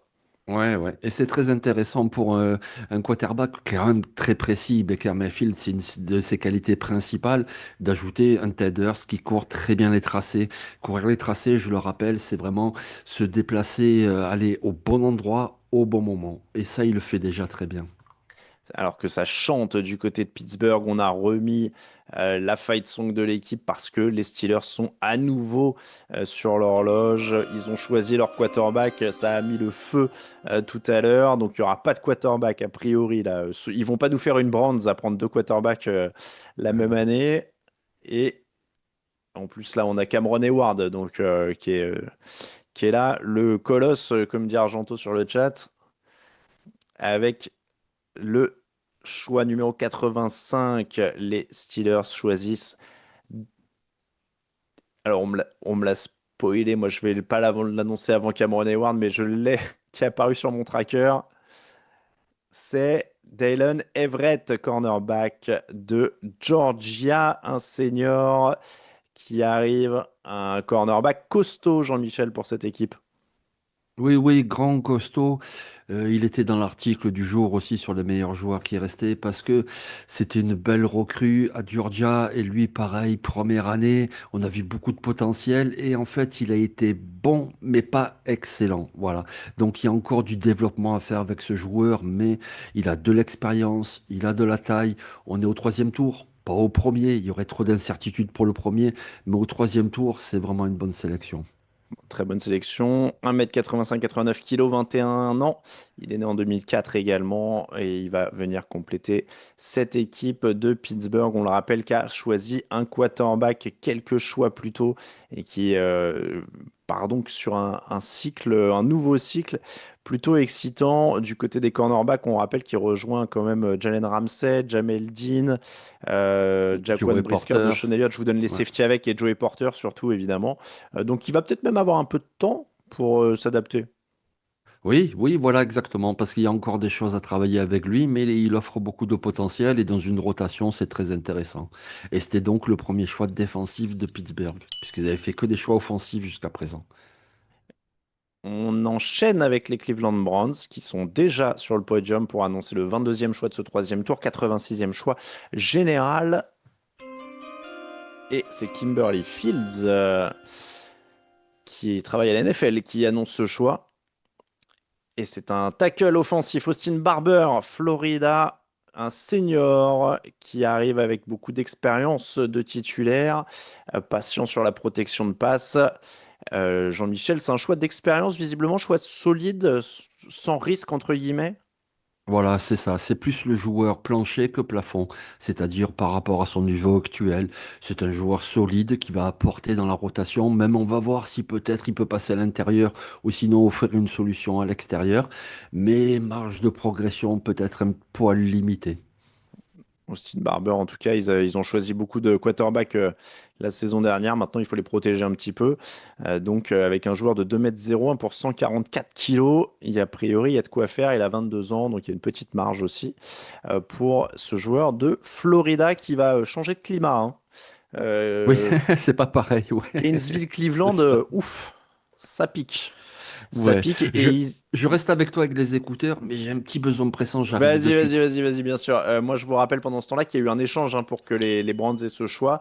Les Chargers avaient le choix à l'origine et ils l'ont cédé. Hop là, la compensation a disparu de mon écran, mais il y avait trois choix de l'autre côté. Il y avait des quatrièmes tours et il y avait pas mal de choses. Bah voilà, 100 105, 145 et 206 les choix en échange. Merci Urizen sur le chat. Alors qu'on est de retour pour un nouveau choix des Miami Dolphins. Pour l'instant, c'est une draft très funky pour Miami. Donc, il va falloir peut-être redresser un petit peu la barre. Pour l'instant, c'est une des équipes qui a le plus de mal. Les Dolphins choisissent avec le 87e choix un tight end Will Kakmarek, pardon, d'Ohio State. Deux touchdowns en deux saisons, 23 réceptions pour Will Kakmarek. Je ne sais pas pourquoi j'ai autant de mal à le dire. Mais en tout cas, c'est plutôt un tight end bloqueur, hein, visiblement, qui va arriver du côté de Miami, avec un tight end qui a 23 ans, 1,96 m pour 118 kilos, donc c'est très très costaud. Les Dolphins, décidément, nous dit Nitinia sur le chat. Il a capté que 9 ballons la saison dernière avec Ohio State pour 2 touchdowns. Ah bah, Jean-Mi, il revient et il est dépité. Ah mais c'est incroyable, ah, cette draft des Dolphins. Vous le savez, on va vous faire des débriefs évidemment, à l'écrit, en podcast. On va vous parler un peu de tous les choix. On va vous faire aussi un podcast sur les gagnants de la draft et sur les perdants de la draft. On va pas vous spolier tout le programme, mais d'ores et déjà, évidemment que les On va Dolphins, mettre le ils vont aller logo dans les Dolphins en perdants. illustration, quoi. Ah ouais, non mais incroyable. Alors, c'est pas un inconnu, bien sûr, il était mentionné, mais plus comme un cinquième tour parce que c'est un tight end bloqueur. Voilà. Au deuxième tour est parti Max Claret, qui est un tight end quand même plus complet de la même université. Lui, oui, ça sert un tight end bloqueur, mais au troisième tour, bah, c'est vraiment très très tôt. C'est vraiment une draft incroyable, Bah, et puis mais pas dans le bon sens du terme. on parle pas d'une équipe qui peaufine en plus, quoi. C'est une équipe qui a plein de besoins. Donc Waouh. c'est vrai que c'est un peu étonnant de les voir aller sur Oh là là. des choix comme ça. Mais oui, je ne te sens pas convaincu. Quinzel nous dit les Dolphins, c'est les nouveaux Falcons de la draft cette année. Non mais franchement, c'est plein de choix étranges. Il reste encore plein de bons joueurs, et notamment des postes à besoin, que ce soit en receveur, il y a encore des bons receveurs. Prends pas un Titan qui bloque, pas maintenant, c'est pas possible. Ouais, bah, en tout cas, Oh, waouh. ça complète en tout cas les choix qui sont faits sur le domaine aérien, puisque Caleb Douglas au troisième tour, là, ils prennent un tight end maintenant. Donc, une cible et demie, j'allais dire deux cibles, mais bon, c'est un tight end bloqueur. Non, Donc, voilà. ouais, Donc, on l'a dit, 9 réceptions la saison dernière au niveau universitaire, c'est pas voilà. grand-chose hein, pour Will Marek. Donc, clairement, un old school player, me dit la fiche NFL.com. Je donne les termes. Dunker est encore là, en tout cas, sur le chat, en Oui, effet. Il est c'est toujours vrai. là. Est-ce qu'il pourrait aller aux Jaguars? Je ne sais pas. C'est peut-être pas le marché, le besoin numéro un du côté de Jacksonville. Mais Oh, les non, mais Jackson, oui, ça pourrait. les Jaguars ont fait leur choix. Après, on arrive à un niveau de la draft aussi, Jean-Michel, où on peut se donner plus de flexibilité s'il y a une bonne affaire. Oui, par exemple, par exemple. Parce que c'est vrai qu'au poste de guard, a priori, ils ont ce qu'il faut. Tackle, ça serait plus un tackle gauche. Et Dunker, c'est davantage le profil tackle droit. Mais après, pourquoi pas, hein. En tout Renforcer cas, la ligne pour Trevor Lawrence, ça serait bien, hein. c'est le Et puis enfin, 24. faire un bon choix. Enfin, faire un bon choix. Bon, il est Ah, parce qu'au deuxième tour, ils nous ont tués. Ah ouais, pas eux aussi, convaincu ils par auraient... les Ah Jaguars. non. C'est une équipe qui avait pas de premier tour. Au deuxième tour, ils ont pris Nate Burkircher de Texas A&M, un tight end également, et ils ont déjà choisi au troisième tour, hein. On rappelle, c'est eux qui ont pris Albert Régis. Oui. Donc ils ont encore un autre choix hein, d'ailleurs. Ils ont trois choix du troisième tour, les Jacksonville Jaguars. On les retrouvera on les retrouvera avec le dernier choix de ce troisième tour. C'est eux qui boucleront l'événement. Là, c'est le 24e choix du troisième tour. On rappelle qu'il y a des choix complémentaires hein, qui commencent à arriver, là, les choix compensatoires. Donc il n'y a pas 32 choix au troisième tour, il y en a 36. Donc restez bien avec nous jusqu'au bout. Il y a 36 choix et on est au 24e actuellement avec cette équipe des Jaguars. Derrière, il y aura les Bears, les 49ers, les Raiders, Jean-Michel, qui seront de retour. Les Cowboys aussi, franchise historique. Les Rams, les Dolphins, les Patriots aussi, les Seahawks champions en titre. Deux fois les Vikings, une fois les Steelers, encore. Troisième choix au troisième tour. Et puis les Jaguars, donc À nouveau au troisième tour. On attend que quelqu'un arrive pour les Jaguars. C'est le cas. Le podium est à nouveau occupé par les Jaguars. Pour quelle sélection avec le choix 88? 88, un vrai beau numéro de tight end. Ouais. C'est Paul Jusny qui l'annonce. Emmanuel Pregnon, le garde Ah ben tu vois. d'Oregon que vous attendiez justement Hmm. nombreux, un joueur intelligent et solide. Là, on est sur vraiment ce que je disais, Jean-Michel, on peut se donner de la flexibilité. S'il y a un bon joueur, on le prend au troisième tour. Voilà, c'est ça exactement. Et puis renforcer la ligne offensive, c'est jamais une mauvaise idée. Ce qui est très intéressant avec lui, ben, on voit sa petite photo là, tu vois, c'est que souvent on parle des petits bras, ben lui pas du tout. Il a vraiment des longs bras, une grosse envergure, beaucoup de mobilité. Il est très intéressant, notamment pour le jeu au sol. Donc oui, ça peut faire un très beau renfort pour la ligne offensive. Et c'est un joueur qu'on attendait un petit peu plus haut. Ah oui, clairement, clairement, c'est un joueur expérimenté, costaud, avec le gabarit, de l'expérience. Donc clairement, il a été All-American, il a débuté ses 15 matchs en 2025. Donc vraiment là, ça ressemble à un Oui. très bon renfort pour Jacksonville. Enfin, un bon choix. Après, c'est le soir de la draft. Certains qu'on annonce bon choix seront mauvais et vice-versa. Mais en tout cas, c'est un choix qui nous rassure. Oui, parce qu'on l'a bien vu à l'université et au plus haut niveau universitaire. En tout cas, les Jaguars donc comblent pas forcément un besoin, mais rajoutent de la qualité à leur effectif avec Premion et on enchaîne avec les Chicago Bears qui ont quelques petits besoins, mais qui sortent quand même d'une belle saison mine de rien du côté de Ah Chicago oui, et bah, ils sont déjà là. J'ai à peine le temps d'annoncer quoi que ce soit, qui sont déjà là les Chicago Bears et qui vont tenter de capitaliser en ajoutant de la qualité. Et Jimbo Covert, choisi en 83 par les Bears, qui est là pour annoncer le choix. Le 89e choix de la draft des Bears, c'est Xavier Thomas, un receveur issu de LSU, 4 touchdowns en 2025 sur 41 réceptions. Il a aussi retourné pour des touchdowns. Est-ce que c'est ça l'avantage, Jean-Michel? oui, oui, c'est pour ça qu'ils le prennent. Parce que, alors, c'est un joueur dynamique qui va être ton receveur numéro 4, numéro 5. On sait que Caleb Williams, il aime bien parfois improviser puis allonger, donc ça peut servir. Mais je pense que s'ils le prennent, c'est avant tout pour l'équipe spéciale, pour retourner des engagements. Il fait en effet, alors en effet, il n'a pas le prototype de ton receveur numéro 1. Il fait 1,78 m, Non, donc c'est clairement pas lui qui va porter ton attaque, mais il a l'air. Un Zavion peut voler. Est-ce que le Zavion est rapide, nous dit-on sur le chat. c'est pas On, mal, c'est pas on est mal, pas mal, ouais. on est pas mal. Ça donne envie qu'ils réussissent des bonnes perfs. Là, on a du potentiel jeu de mots. En tout cas, ouais, on étoffe un petit peu. Il n'y avait pas des joueurs qui auraient pu les aider plus directement, les Bears?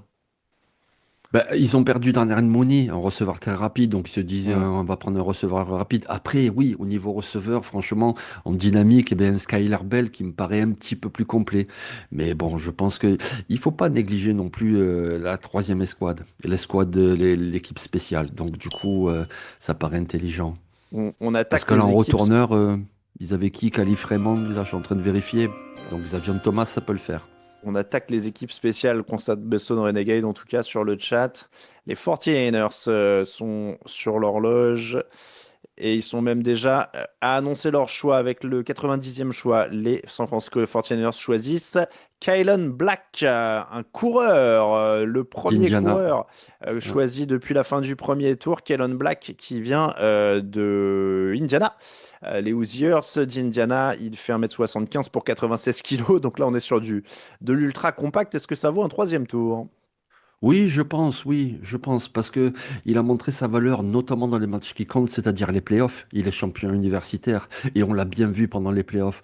On a bien vu que c'est pas le meilleur, c'est pas Bijan Robinson, mais ils ont pas besoin, ils ont déjà Christian McCaffrey. Par contre, c'est vraiment ce running back numéro 2, très solide, très fiable, qui va prendre 10 portées par match, qui va te faire 50-60 yards par match, qui va mettre un touchdown tous les 2-3 matchs. C'est vraiment le joueur de complément, le bon coureur de complément. Est-ce que les 49ers avaient vraiment besoin d'un coureur de plus? Ouais, c'est vrai qu'à la limite, en remplaçant, t'avais du Jordan James, peut-être Isaac Guerrero, mais bon, après, quasiment tous les ans, Shanahan, il prend des coureurs. Voilà, c'est Oui, son bah petit oui, c'est ça. dada. C'est un peu comme faisait son père à Denver avant, si tu te souviens, c'était la même chose. Tous les ans, il prenait des running backs et puis il les changeait, etc. Donc, il continue. On nous dit qu'il était prévu au sixième tour sur le chat. C'est... Oh, peut-être même un peu avant. Moi, il était dans mon article là pour les deuxième, troisième tours parce que c'était une possibilité. Donc non. Après, c'est sûr que ce qui nous surprend, c'est que par exemple, il y a un coureur qui était un peu plus coté qui s'appelle Mac Washington et qui est toujours pas sorti. Donc Ouais, c'est ça aussi qui a l'air de créer un peu la surprise. Urizen le oui, voilà. remarquait, Kellen Black devant Washington. Ah ben voilà, Nitinia, en tout d'accord. cas, vante la complémentarité avec Christian McCaffrey Oui, pour Kellen Black. Donc ça, c'est quand même toujours ça de prix. Mais c'est vrai que San Francisco a ce truc de choisir des coureurs tous les ans. Isaac Guerendo, ouais. quatrième tour 2024. Jordan James, cinquième tour 2025. Et tout ça qui reste derrière Christian McCaffrey. C'est vrai que pour une équipe avec autant de blessés, bon, ils aiment bien avoir de la profondeur, mais... je sais pas, peut-être qu'en défense, il y avait aussi peut-être des choses à rajouter. Je sais, peut-être dans le backfield défensif aussi, ça aurait pu être intéressant. Toujours un peu circonspect par les coureurs, surtout quand on a Christian McCaffrey, quoi. Je suis pas hyper convaincu par ça. Mais bon, on va venir sur le choix des Raiders. Jean-Michel, qu'est-ce que tu veux Mhm. pour les Raiders? Fais-nous ta liste de courses. Ah ben moi j'aimerais bien quand même un joueur de ligne défensive, mais du style vraiment imposant, mouse costaud. Après, il en reste pas beaucoup vraiment de grande qualité là, donc tant qu'à faire, peut-être un receveur pour complémenter encore Fernando Mendoza. Il en reste d'intéressants, notamment son ancien coéquipier à l'université d'Indiana, Elijah Sarat. Donc, du coup, moi, ça me paraîtrait le choix parfait de prendre Elijah Sarat et il y a déjà la connexion avec Mendoza. Est-ce que tu voudrais pas un lineman pour le protéger? Sinon, il y a toujours Jennings Dunker qui est là. Oui, bien sûr, aussi, ça peut. Oui, Bon, l'idée, effectivement. c'est d'aider Mendoza, en tout cas. On est Ouais, parti là-dessus. je pense, parce que la défense a quand même été bien renforcée, même s'il n'y a pas un super cornerback, mais là, il n'en reste plus grand monde. German McCoy, pourquoi pas? Mais bon, on va arrêter de parler de lui, tu vois. Mais sinon, ouais, receveur ou ligne offensive. Ouais, Jeremy McCoy, en effet, j'ai vu tout à Ah, l'heure il y a des un gens truc, sur le hein. chat Ah, dire qu'ils y croyaient plus. On l'attend bah même oui, plus, le oui, pauvre. c'est. Ah oui, là, c'est. Bon, Ouais. ça te charrie un petit peu. Il y a Nitinia qui dit, et là, ils vont prendre un defensive tackle ou un linebacker. Est-ce que Harris serait pas bien sur la ligne défensive de Vegas, nous demande Boïka. Harris, je vois pas de quel Harris Ah, il bah, tu vois, parle. moi, je balance les noms. Oui, tu n'as pas son prénom, parce que là, Je ça me sais- parle pas, Harris. Bon, Ouais. ah bah en plus là c'est vrai que il y en a quelques-uns il y en a quelques-uns aux États-Unis des Harris, hein. Oui, je crois, ouais. Je, je te donne une petite expression campagnarde, il y a plus d'un âne à la foire qui s'appelle Martin. Ah, d'accord. Ok. Bon, ça cherche en tout cas sur le. Alors Dunker, ça fit très bien à Vegas, Distance Power. C'est vrai qu'il a une gueule, donc à Vegas, ce serait sympa. En tout cas, le choix va être annoncé. Le choix va être annoncé parce que on a quelqu'un sur le podium qui arrive. C'est Matt Millen, je crois, à nouveau, non? Ouais, Ouais, c'est Matt Millen qui dit qu'il un poète. ouais, qui dit que. Alors, il parle du big board et de ce qui se passe en coulisses. Et, et qui dit que les équipes essaient de faire des deals constamment en communiquant. Parce qu'il a été GM, hein, Matt Millen aussi, donc il sait tout ça. Bon, donc, il explique, il y a un staff de 10 personnes qui font un super boulot. Ah, il les salue. Bah, c'est bien, ceci étant dit, voilà. Il les salue. Alors, je vais attendre qu'il l'annonce, mais le Le nom est sorti. Le choix 91 des Raiders, c'est Trayson, le troisième. Un centre ou offensive tackle. Il est annoncé comme centre, en tout cas, de Texas A&M, 1m98, 142 kg. Positional flex, oui, voilà. Donc, il est polyvalent, Jean-Michel. Donc, un homme de ligne offensive. On parlait de protéger Fernando Mendoza. On y est. Oui, c'est ça, c'est ça. Alors, il jouera pas centre parce qu'on a recruté Tyler Lindenbaum et on l'a payé le prix fort. Donc, et puis Lindenbaum, il est très très fort. Mais comme tu dis, voilà, c'est quelqu'un qui t'offre un petit peu des options, je pense, de la rotation sur l'intérieur. Parce que tu as Burford, tu as Johnson, c'est des bons joueurs. Il n'y a rien de fou non plus. Donc, tu rajoutes encore un petit peu de profondeur et puis au camp d'entraînement, ben, tu fais de l'émulation. Bon, en tout cas, un choix donc de ligne offensive. Je te sens moyennement enthousiaste, hein. Ouais, ouais, ouais. Ben, un peu de rotation, ça fait toujours du bien sur la ligne offensive, mais on est au troisième tour. Et franchement, il restait quand même des candidats un petit peu plus sexy. Et notamment, tu vois, pour un receveur pour Mendoza, ça aurait plus de sens pour moi. Oui, c'est vrai qu'il y a aussi des besoins de ce côté-là, globalement. Les Cowboys vont enchaîner très très vite. Là, les choix vont s'enchaîner un peu parce qu'il y a eu une pub tout à l'heure, donc je pense qu'il y a eu un petit embouteillage de choix derrière. Les Américains ont attendu. Il y a deux vestes de Hall of Famer là, qui rentrent Hein. sur le podium pour annoncer le choix des Cowboys. Il faut dire que c'est une équipe qu'on manque pas.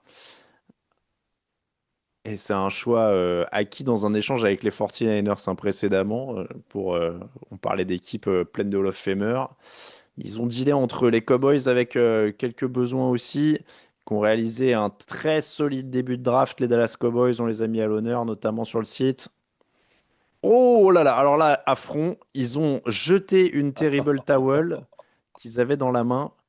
Il y a à front. Avec le 92e choix, les Dallas Cowboys choisissent, petit suspense, et on relit la carte, choisissent. Oh, alors, il y a Jason Barham, le edge rusher de Michigan, ils ont eu du mal à l'annoncer, je sais pas comment ils ont prononcé ça. Jason Barham, en tout cas, de Michigan, 1m91, 109 kilos, pass rusher qui va plutôt apporter de l'expérience. Champion avec Michigan, si je dis pas de bêtises. Oui, c'est ça. Et donc, du coup, c'est un joueur qui est un petit peu en transition parce qu'en fait, c'était un linebacker du second rideau à la base et qui a lui aussi basculé. Tu sais, c'est un peu la mode de les faire basculer en edge quand ils ont certaines compétences. Donc, c'est ce qu'il a montré l'année dernière. C'est un joueur qui est très explosif, qui est très agressif, mais qui manque encore un peu de toutes les subtilités du poste puisqu'il est nouveau à ce poste. C'est plus un pari. Ben, en fin de troisième tour, oui, ça se tente, surtout qu'ils ont besoin de rajouter toujours de la pression. Donc, c'est plutôt intéressant en fin de troisième tour. C'est un joueur qui est pas fini, entre guillemets. Voilà. C'est quoi, ils espèrent un remplaçant, alors c'est un bien grand mot, hein, mais à Micah Parsons? Ah, je pense que le remplaçant Micah Parsons qu'ils espèrent, c'était leur deuxième choix du premier tour. Malakai Lawrence, lui, c'est plus pour, oui, faire ça aussi, mais plus dans la rotation. Voilà. Mais sinon, oui, comme tu dis, dans la transition linebacker, oui, c'est un peu le même type de. On essaye ça. Les Rams sont déjà sur l'horloge, en tout cas. Cette équipe de Los Angeles, évidemment, qui a surpris avec la sélection de Ty Simpson, quarterback au premier tour. Ils ont choisi un tight end, Max Claret, au second tour. Les voilà avec le troisième tour. Et après, ils n'auront plus de choix avant le sixième tour, les Rams. Et ils sont déjà sur le podium. Ça continue d'enchaîner pour ce troisième tour de la draft que vous suivez sur TD Actu. 93e choix général pour les Rams. Les Rams choisissent un tackle de Missouri qui s'appelle Keegan Trost. Keegan Trost, qui est troisième équipe All-American en 2025, titulaire 42 fois déjà. On a misé sur de l'expérience là pour cette équipe qui est quand même dans une fenêtre où elle essaie de gagner Jean-Michel. Donc, est-ce qu'il peut apporter tout de suite à la rotation?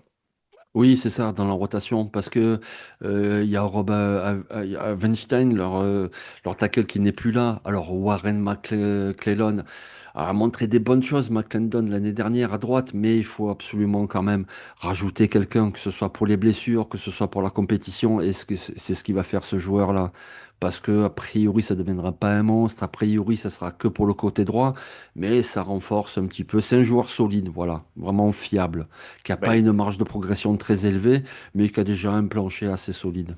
Oui, j'allais te dire 25 ans, hein, donc il est quand même déjà un certain âge. Il a commencé son cursus en 2019 là, du côté de Morgan State, donc 2019 à 2025, il restait 2 ans de plus. Il avait un doctorat quand même, hein, il est Ouais, c'est ça, ouais. pas passé Eh ben, loin.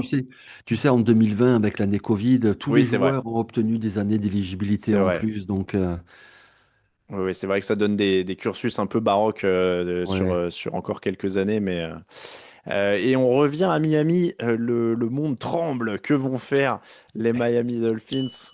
Parce que là, on est. Alors, qu'est-ce que je vais te dire un peu les meilleurs joueurs disponibles. De toute façon, ils ont des besoins à peu près partout, on l'a dit.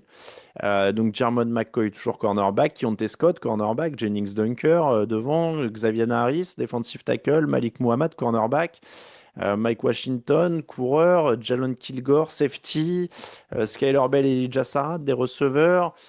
Qu'est-ce qui serait le mieux pour eux?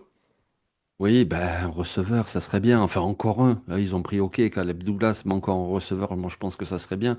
Sinon, il y a un joueur aussi, je suis un petit peu étonné, c'est Danny Denis Sutton, qui est un edge rusher, qui a quand même des qualités. Je pense qu'en fin de troisième tour, ça vaut largement une sélection. Encore plus à Miami, où il y a vraiment un besoin. Il n'y a plus Bradley Chubb. OK, il y a Chubb Robinson d'un côté, mais il faut ajouter un petit peu de rotation, un petit peu, voilà, renforcer cette escouade. Donc, un pass rusher, ça pourrait être pas mal aussi. En tout cas, oui, il y a des besoins de partout, donc ils vont pas trop faire les difficiles. Du côté de Miami, j'étais en train de regarder un petit peu l'effectif en défense. Bon, c'est pas incroyable non plus, hein. Non, non. Les Ouais. cornerbacks, c'est pas aussi catastrophique que leurs receveurs, mais c'est pas très très loin non plus, quoi. Moi, il y a Chris Johnson qu'ils ont choisi au premier tour, mais Voilà, mais sinon, le reste, c'est un peu le désert. Donc, oui, tu peux même doubler là avec un autre cornerback, je sais hmm. pas, un Julian Deal d'Arkansas, par exemple, qui a un profil intéressant. Oui. Alors qu'il y a des il y a des pubs pour le Viagra sur la télé américaine. Ah, ah ouais, J'ai- ah oui. Je pensais pas que tu pouvais faire des pubs comme ça. Oh, 9 tablettes pour 7 dollars, ça Mais vaut le oui, coup, non? 9 tablettes pour 7 dollars. Et j'aime bien le logo Legal Loophole. T'as vu? Il y a marqué Ah oui. trou légal. Donc je sais pas pourquoi de quel Legal Loophole ils veulent pas profiter. Mais je sais pas. C'est peut-être pour motiver le GM de Miami, là, ils mettent ça. Et Ah ouais. Alors, les scan pubs, de code, fais voir, je vais scanner le code. les, les pubs sont incroyables. J'ai j'ai de la pub pour un truc qui s'appelle Collars Co maintenant, qui fait des chemises avec des cols qui tiennent. Ouais, C'est incroyable. Incroyable. Bon, excusez-nous, on divague un peu, mais il est 4h52 du matin. ouais. Et encore, moi, j'ai aucun mérite. Jean-Michel, il en est à sa Xème heure de direct en 2 jours. Je sais pas combien t'en es. Vous avez fait 3h30 de direct hier. Là, il est 4h52. Vous avez commencé à 1h. Donc, vous t'en êtes à ta 7e heure de direct? Ouais, ouais, et parler, finalement, ça épuise un peu quand même, parce Bah que tout le oui. monde est fatigué sur le chat, il n'y a pas de problème, mais quand tu es actif en plus, c'est vrai que là, je commence à le sentir un peu, quoi. Mais Oh, les gens se Iron rendent. Man. Oui, vas-y. Non, non, juste, j'ai vu Iron Man, c'est tout. Ah oui. Non, j'allais dire, c'est vrai que des fois, les gens se rendent pas compte que, mine de rien, c'est de l'énergie, les émissions. Ouais. Souvent, après, tu prends justement, je te voyais tout à l'heure avec un verre, tu prends une bonne bière ou tu prends tu sais, pour décompresser, ou après un match, t'es quand même bien rincé. Les Dolphins sont sur l'horloge et ils annoncent le choix 94. C'est Chris Bell, receveur Ah, ben, de Louisville. Chris Bell, receveur de Louisville. On a donc un receveur pour Miami, mais c'était pas forcément celui qu'on attendait. 1m88, 101 kg, le joueur des Cardinals, 21 ans. On parlait de receveur, Jean-Michel. Est-ce que c'est celui-là qu'il fallait prendre? oui, je pense, ça se tente, voilà. Je vais te donner une comparaison, c'est Edgy Brown. Alors, je parle pas de niveau de jeu, parce qu'Edgy Brown, voilà, il a quand même une très belle carrière. Je te parle en niveau de style de jeu, de gabarit, c'est vraiment quelqu'un de très costaud, de très puissant. Et en fait, si tu veux, il a un très gros potentiel qui aurait pu lui permettre d'être une fin de premier tour, début de deuxième. Le souci, c'est qu'il a eu une blessure cette année. Voilà, c'est vraiment ce qui le fait chuter, ce joueur-là. Je crois qu'il est même encore actuellement blessé. Mais sinon, c'est un très très bon joueur. Ça peut être un bon pari. C'est-à-dire que le temps qu'il se remette, le temps qu'il prenne du rythme, 2026, à mon avis, on verra pas trop. Mais 2027, ça peut être quelqu'un de très intéressant. Les Dolphins qui ont donc un receveur, un deuxième receveur ce soir après Caleb Douglas, déjà choisi au troisième tour. On a blindé en attaque hein, sur ce troisième tour. Ils avaient trois choix, les Dolphins. Ça se terminera avec Caleb Douglas, receveur, Chris Bell, receveur, et Will Kakmarek, je ne vais pas y arriver. Tyden, le choix des Patriots, les champions AFC en titre, est lancé. 95e choix général, et c'est déjà le 31e choix de ce troisième tour. Et on a un ancien patriote sur le podium pour annoncer ce choix qui chambre un peu évidemment Pittsburgh. On- C'est Dion Branch évidemment, l'ancien champion. On peut reconnaître au fait de faire bouger la draft à travers les villes que ça crée de l'ambiance parce qu'il y a des rivalités, il y a des choses comme ça. Ben Ça oui. change un peu de l'époque où c'était à New York, où on entendait surtout les supporters des Giants et des Jets, quoi. Dion Branch, il fait durer le plaisir avec son gilet rose. C'est pas les gilets jaunes, c'est les gilets roses, Ouais, Dion c'est Branch. ça, ouais. Le choix des Patriots par Dion Branch. Et ce sera un tight end. Eli Raridon. Euh, Notre-Dame. Hmm. et encore un tight end. Ça parlait sur le chat tout à l'heure d'une ruée sur les tight ends. 1,98 m. Il est gigantesque pour 111 kilos. Elon Raridon, on est plutôt sur un tight end bloqueur ou receveur, Jean-Michel? Oh, c'est plus un bloqueur pour l'instant, voilà. Mais après, il y a quand même, il y a du potentiel pour qu'il se développe, mais dans un premier temps, c'est surtout un bloqueur. Et puis, comme il est très grand, ça peut te faire aussi une cible pour Drake May en end zone. Voilà, tu lances une balle lobée, c'est sûr qu'avec sa taille et puis son jump, il peut s'imposer, attraper le ballon. Pour l'instant, c'est un joueur un peu plus en développement et puis qui est très bon en bloc. Alors, on a combien de tight ends qui ont été choisis? Un, 2, Ah oui, 3, 4, quelques-uns. 5, 6, 7, 8, 9. C'est le neuvième tight end choisi dans cette draft en 3 tours. C'est incroyable. Ouais, ben on l'a vu l'année dernière, il y a eu beaucoup de tendances comme ça, avec notamment les Rams, avec les Ravens, on a vu aussi les Lions, on a vu aussi Chicago, qui utilisent, ben, comme on disait au deuxième tour, du 12 personnel, c'est-à-dire avec deux tight ends, même du 13 personnel avec trois tight ends en même temps sur le terrain, ça se fait beaucoup, là, ça revient à la mode, ce type de jeu. Et on est de retour avec un choix des Steelers. Et ça enchaîne. C'est toujours. Alors, quand ils ont un annonceur pour un tour, le mec, s'il y a trois choix, il fait les trois choix, hein. Donc, c'est Cam Hayward encore qui est de retour. Avec le 96e choix de la draft, les Pittsburgh Steelers choisissent. Attention, ça va crier parce qu'il va y avoir de l'ambiance encore, je pense. J'ai le choix en avance. Jennings Dunker, garde Ah, d'Iowa, le fameux, la moustache et le mulet roux. Et oui, et forcément, là, les gens s'ambiancent dans la foule. Jennings Dunker a trouvé une équipe. Il est né en 2003. Il a 22 ans, 1,96 m pour 145 kilos. Jean-Michel, rappelle-nous pourquoi, quand même, on parle autant de lui. ouais, c'est par rapport à son physique et donc sur les réseaux sociaux en plus il en joue donc du coup voilà c'est pour ça qu'il y a eu une grosse hype. Après évidemment que s'il est là c'est parce que c'est un bon joueur, c'est vraiment le joueur besogneux très solide notamment en bloc pour le jeu au sol. En plus tu remarques il était à Iowa donc il va pas changer de couleur. À Pittsburgh c'est Mm. exactement les mêmes, le noir et le jaune. Mais sinon pourquoi on en parle autant, ben, c'est parce que voilà il a cette personnalité un petit peu excentrique et puis ce look avec ce mulet roux comme ça. Nasty finisher, c'est un Oui, finisher jeu très méchant, physique. très Il jouait physique, ouais. tackle droit avec Iowa, ce serait même pas étonnant qu'il glisse à l'intérieur dans le type, tu sais, le guard vraiment très puissant pour le jeu au sol. Voilà, c'est ce profil-là. Ah, les images qui montrent la télé américaine sont incroyables parce que les cheveux roux volent dans tous les sens au combine. Oui, Évidemment, il n'avait pas le casque, donc ça volait dans tous les sens. ça a Et on fait le des voit mèmes, ça, surtout faire sur des, Internet. ouais, et on le voit faire des concours de lancer de ballots de paille, donc de saut en hauteur. C'est-à-dire que vous prenez une perche, des trucs de saut à la perche, et il jette des ballots de paille au-dessus de la perche. Voilà, donc il y aura Tu des fais pas ça anecdotes, le hein. week-end, toi? Non, non, j'avoue que bon après avec l'expression que je t'ai donnée tout à l'heure sur les ânes à la foire, on pourrait croire, mais non, je ne lance pas des ballots de paille. Mais en vrai, c'est pas la franchise la plus hype d'habitude, mais ils ont un nouveau quarterback, ils ont un joueur hype. C'est le troisième tour le plus hype de cette année quand même là. Ouais, ouais, ouais.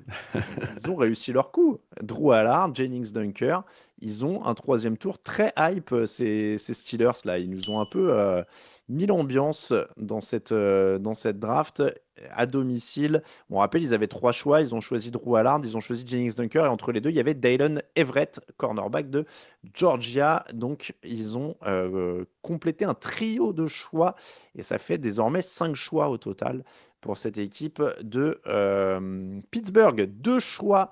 Alors, on a fait 32 choix là, dans le troisième tour, mais on vous l'a dit, il y a les choix compensatoires de la draft maintenant. Donc, les tours vont être à géométrie variable au niveau du nombre de choix.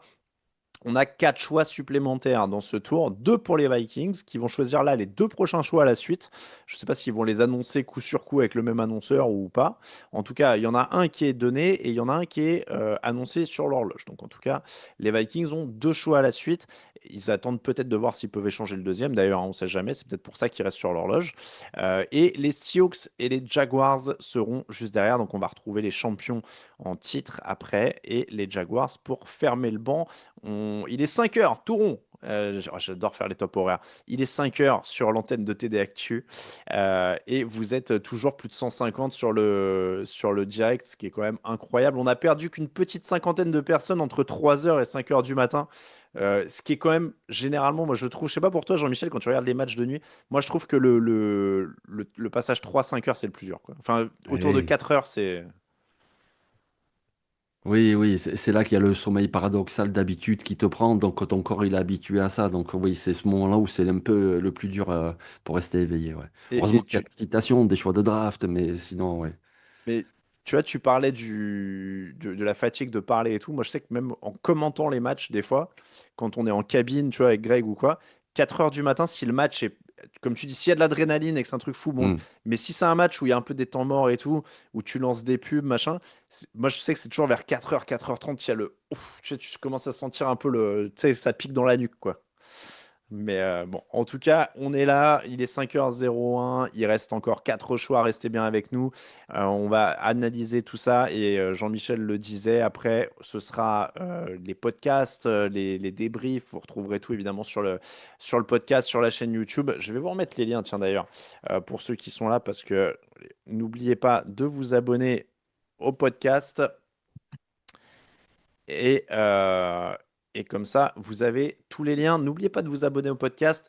Et on rappelle pour ceux qui nous suivent sur YouTube, mine de rien, parce que sur YouTube, vous avez les émissions de débrief, mais vous n'avez pas toutes les émissions TD Actu, elles ne sont pas toutes filmées.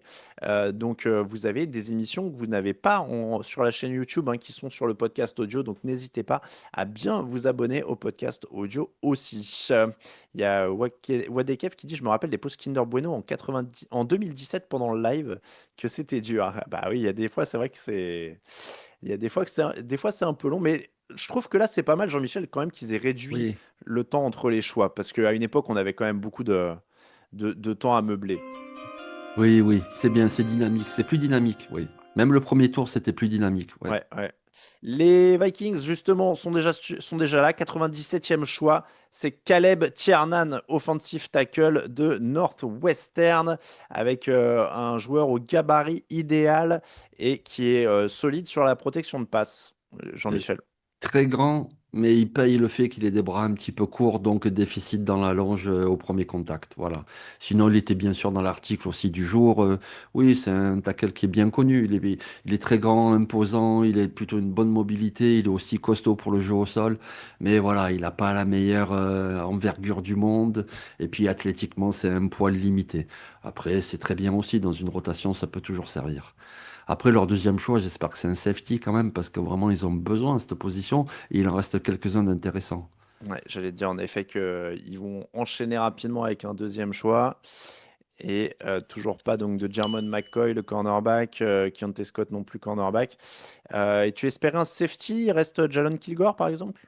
Oui, par exemple, ou il reste Ramsey du USC, il reste encore Genesis Smith aussi d'Arizona. Il y a encore des joueurs intéressants au poste de safety. Eh bien, on va le savoir tout de suite. 98e choix de la draft. Les Minnesota Vikings choisissent Jacoby Thomas, safety de Ah, Miami, bah, justement. oui. Jacoby Thomas, alors tu l'avais pas cité dans les premiers. Est-ce que Non, c'est mauvais mais signe? non, non, c'est pas mauvais signe. Non, non, c'était un des joueurs possibles aussi. Oui, oui, bien sûr. Très bonne défense à Miami l'année dernière. Bien sûr qu'on a parlé des pass rushers Ruben Bain, Mesidor. Mais sur la ligne arrière, tu vois, depuis tout à l'heure, tu parles de Keontae Scott, qui était le nickel cornerback. Ben, il y avait aussi Jacobe Thomas. Il y avait très bonne défense, oui. C'est un bon joueur polyvalent. Je pense que Brian Flores, il va pouvoir s'amuser avec lui. Et on salue Kevin Zarmaten sur le chat. J'avais pas capté que c'était lui, en fait, Wade Cave, d'accord, qui parlait des post Kinder Bueno de 2017. C'était en effet ensemble quand il faisait les directs avec nous. Et on salue Kevin, évidemment, Le un des Suisse. anciens. Comment? Le Suisse. Eh ben oui, c'est vrai qu'on avait fait quelques drafts ensemble. En tout cas, on commence à avoir tellement de monde qui est passé sur TD Actu. J'étais en train d'essayer de me rappeler de tous les gens qui ont fait des drafts. On salue Guillaume Soquet qui était là sur les premières. Il y a eu plein de monde qui est passé. Alors que les Seahawks arrivent, alors qu'il y a Cliff Avril qui est sur le podium. Est-ce que son fils s'appelle Cliff May? Avril May. Ouais. Non. Bon. Avec le 99e choix, les Seattle Seahawks, champions en titre, choisissent Julian Neal, cornerback d'Arkansas. On Très parlait de grand. cornerback. Et ben là, on boude justement ce qu'on attendait plus haut. Julian Neal, il fait un 88 pour 92 kilos. Et il était donc à Arkansas. Pourquoi il est préféré aux autres? Il est rapide, c'est sûr, mais il n'était pas le plus coté. Ouais, il est surtout très grand, il joue beaucoup là-dessus. Et c'est quelqu'un de très physique, tu vois. Ils ont perdu Rick Woolen, ben, quelque part ils essayent de le remplacer dans l'effectif avec un joueur qui a à peu près des mêmes similitudes. Alors c'est moins monstre athlétique, mais il joue beaucoup avec cette taille, ce gabarit pour s'imposer dans les duels et puis dévier les passes. C'est Et un joueur qu'on attendait au troisième tour, hein, donc, parce ouais, qu'il a quelques limites aussi, que ce soit en fluidité de mouvement, etc. C'est pour ça qu'il n'était pas plus haut, mais on ne l'attendait pas plus tard non plus. C'est un choix qui paraît tout à fait cohérent là. et on va justement terminer avec un compte rond. Le centième choix, les amateurs de chiffres ronds apprécieront. On termine le troisième tour sur le centième choix par les. Ah bah alors, ils avaient, euh, ils avaient pas le temps sur le site de la NFL, ils l'ont balancé, ça a changé la page. Les Jacksonville Jaguars avec le centième choix choisissent Jalen Husky, le safety de Maryland. Encore un defensive back, le troisième à la suite. Jalen Husky, safety. Je crois qu'on avait parlé de safety dans les besoins des Jaguars tout à l'heure. Oui, oui, oui, il fallait renforcer un petit peu cette rotation justement parce que bon, Murray, Johnson, c'est plutôt intéressant, mais ça manque un petit peu, il faut rajouter. Puis c'est également, tu vois, on parlait d'équipe spéciale tout à l'heure avec quelqu'un qui était très bon, Xavier Thomas, pour retourner les coups de pied. Mais l'équipe spéciale, c'est aussi défendre les coups de pied, c'est-à-dire qu'il te faut des joueurs rapides pour aller plaquer, il te faut des joueurs rapides pour faire des blocs pour ton retourneur. Et voilà, Jalen Husky, c'est aussi ce profil-là. En équipe spéciale, il y a beaucoup de safety parce qu'ils ont le gabarit idéal. Ils ont à la fois ce mix d'un peu de taille, de vitesse, d'explosivité. Et donc, moi, je pense que c'est surtout un choix pour l'équipe spéciale en tout premier lieu. Eh bien, le troisième tour se termine. C'est le troisième tour express, je crois, bouclé en 2 heures globalement. La NFL a été vraiment très rapide. On a mis 4h07 pour faire le deuxième et le troisième tour. Donc ça a vraiment accéléré. En tout cas, le deuxième et le troisième tour de la draft sont terminés sur ce direct TD Actu. On vous remercie de nous avoir suivis. On va quand même débriefer en très très rapide. Et après, promis, Jean-Mi, je te laisse aller dormir. L'événement, c'est quand même Carson Beck qui va du côté des Cardinals et Ouais. puis évidemment Drew Allard du côté des Steelers. On a deux quarterbacks. Est-ce que, allez, lequel des deux, selon toi, sera un titulaire à long terme? À Drew Allard. Moi, je pense à Drew Allard, qui il a beaucoup plus de potentiel pour moi.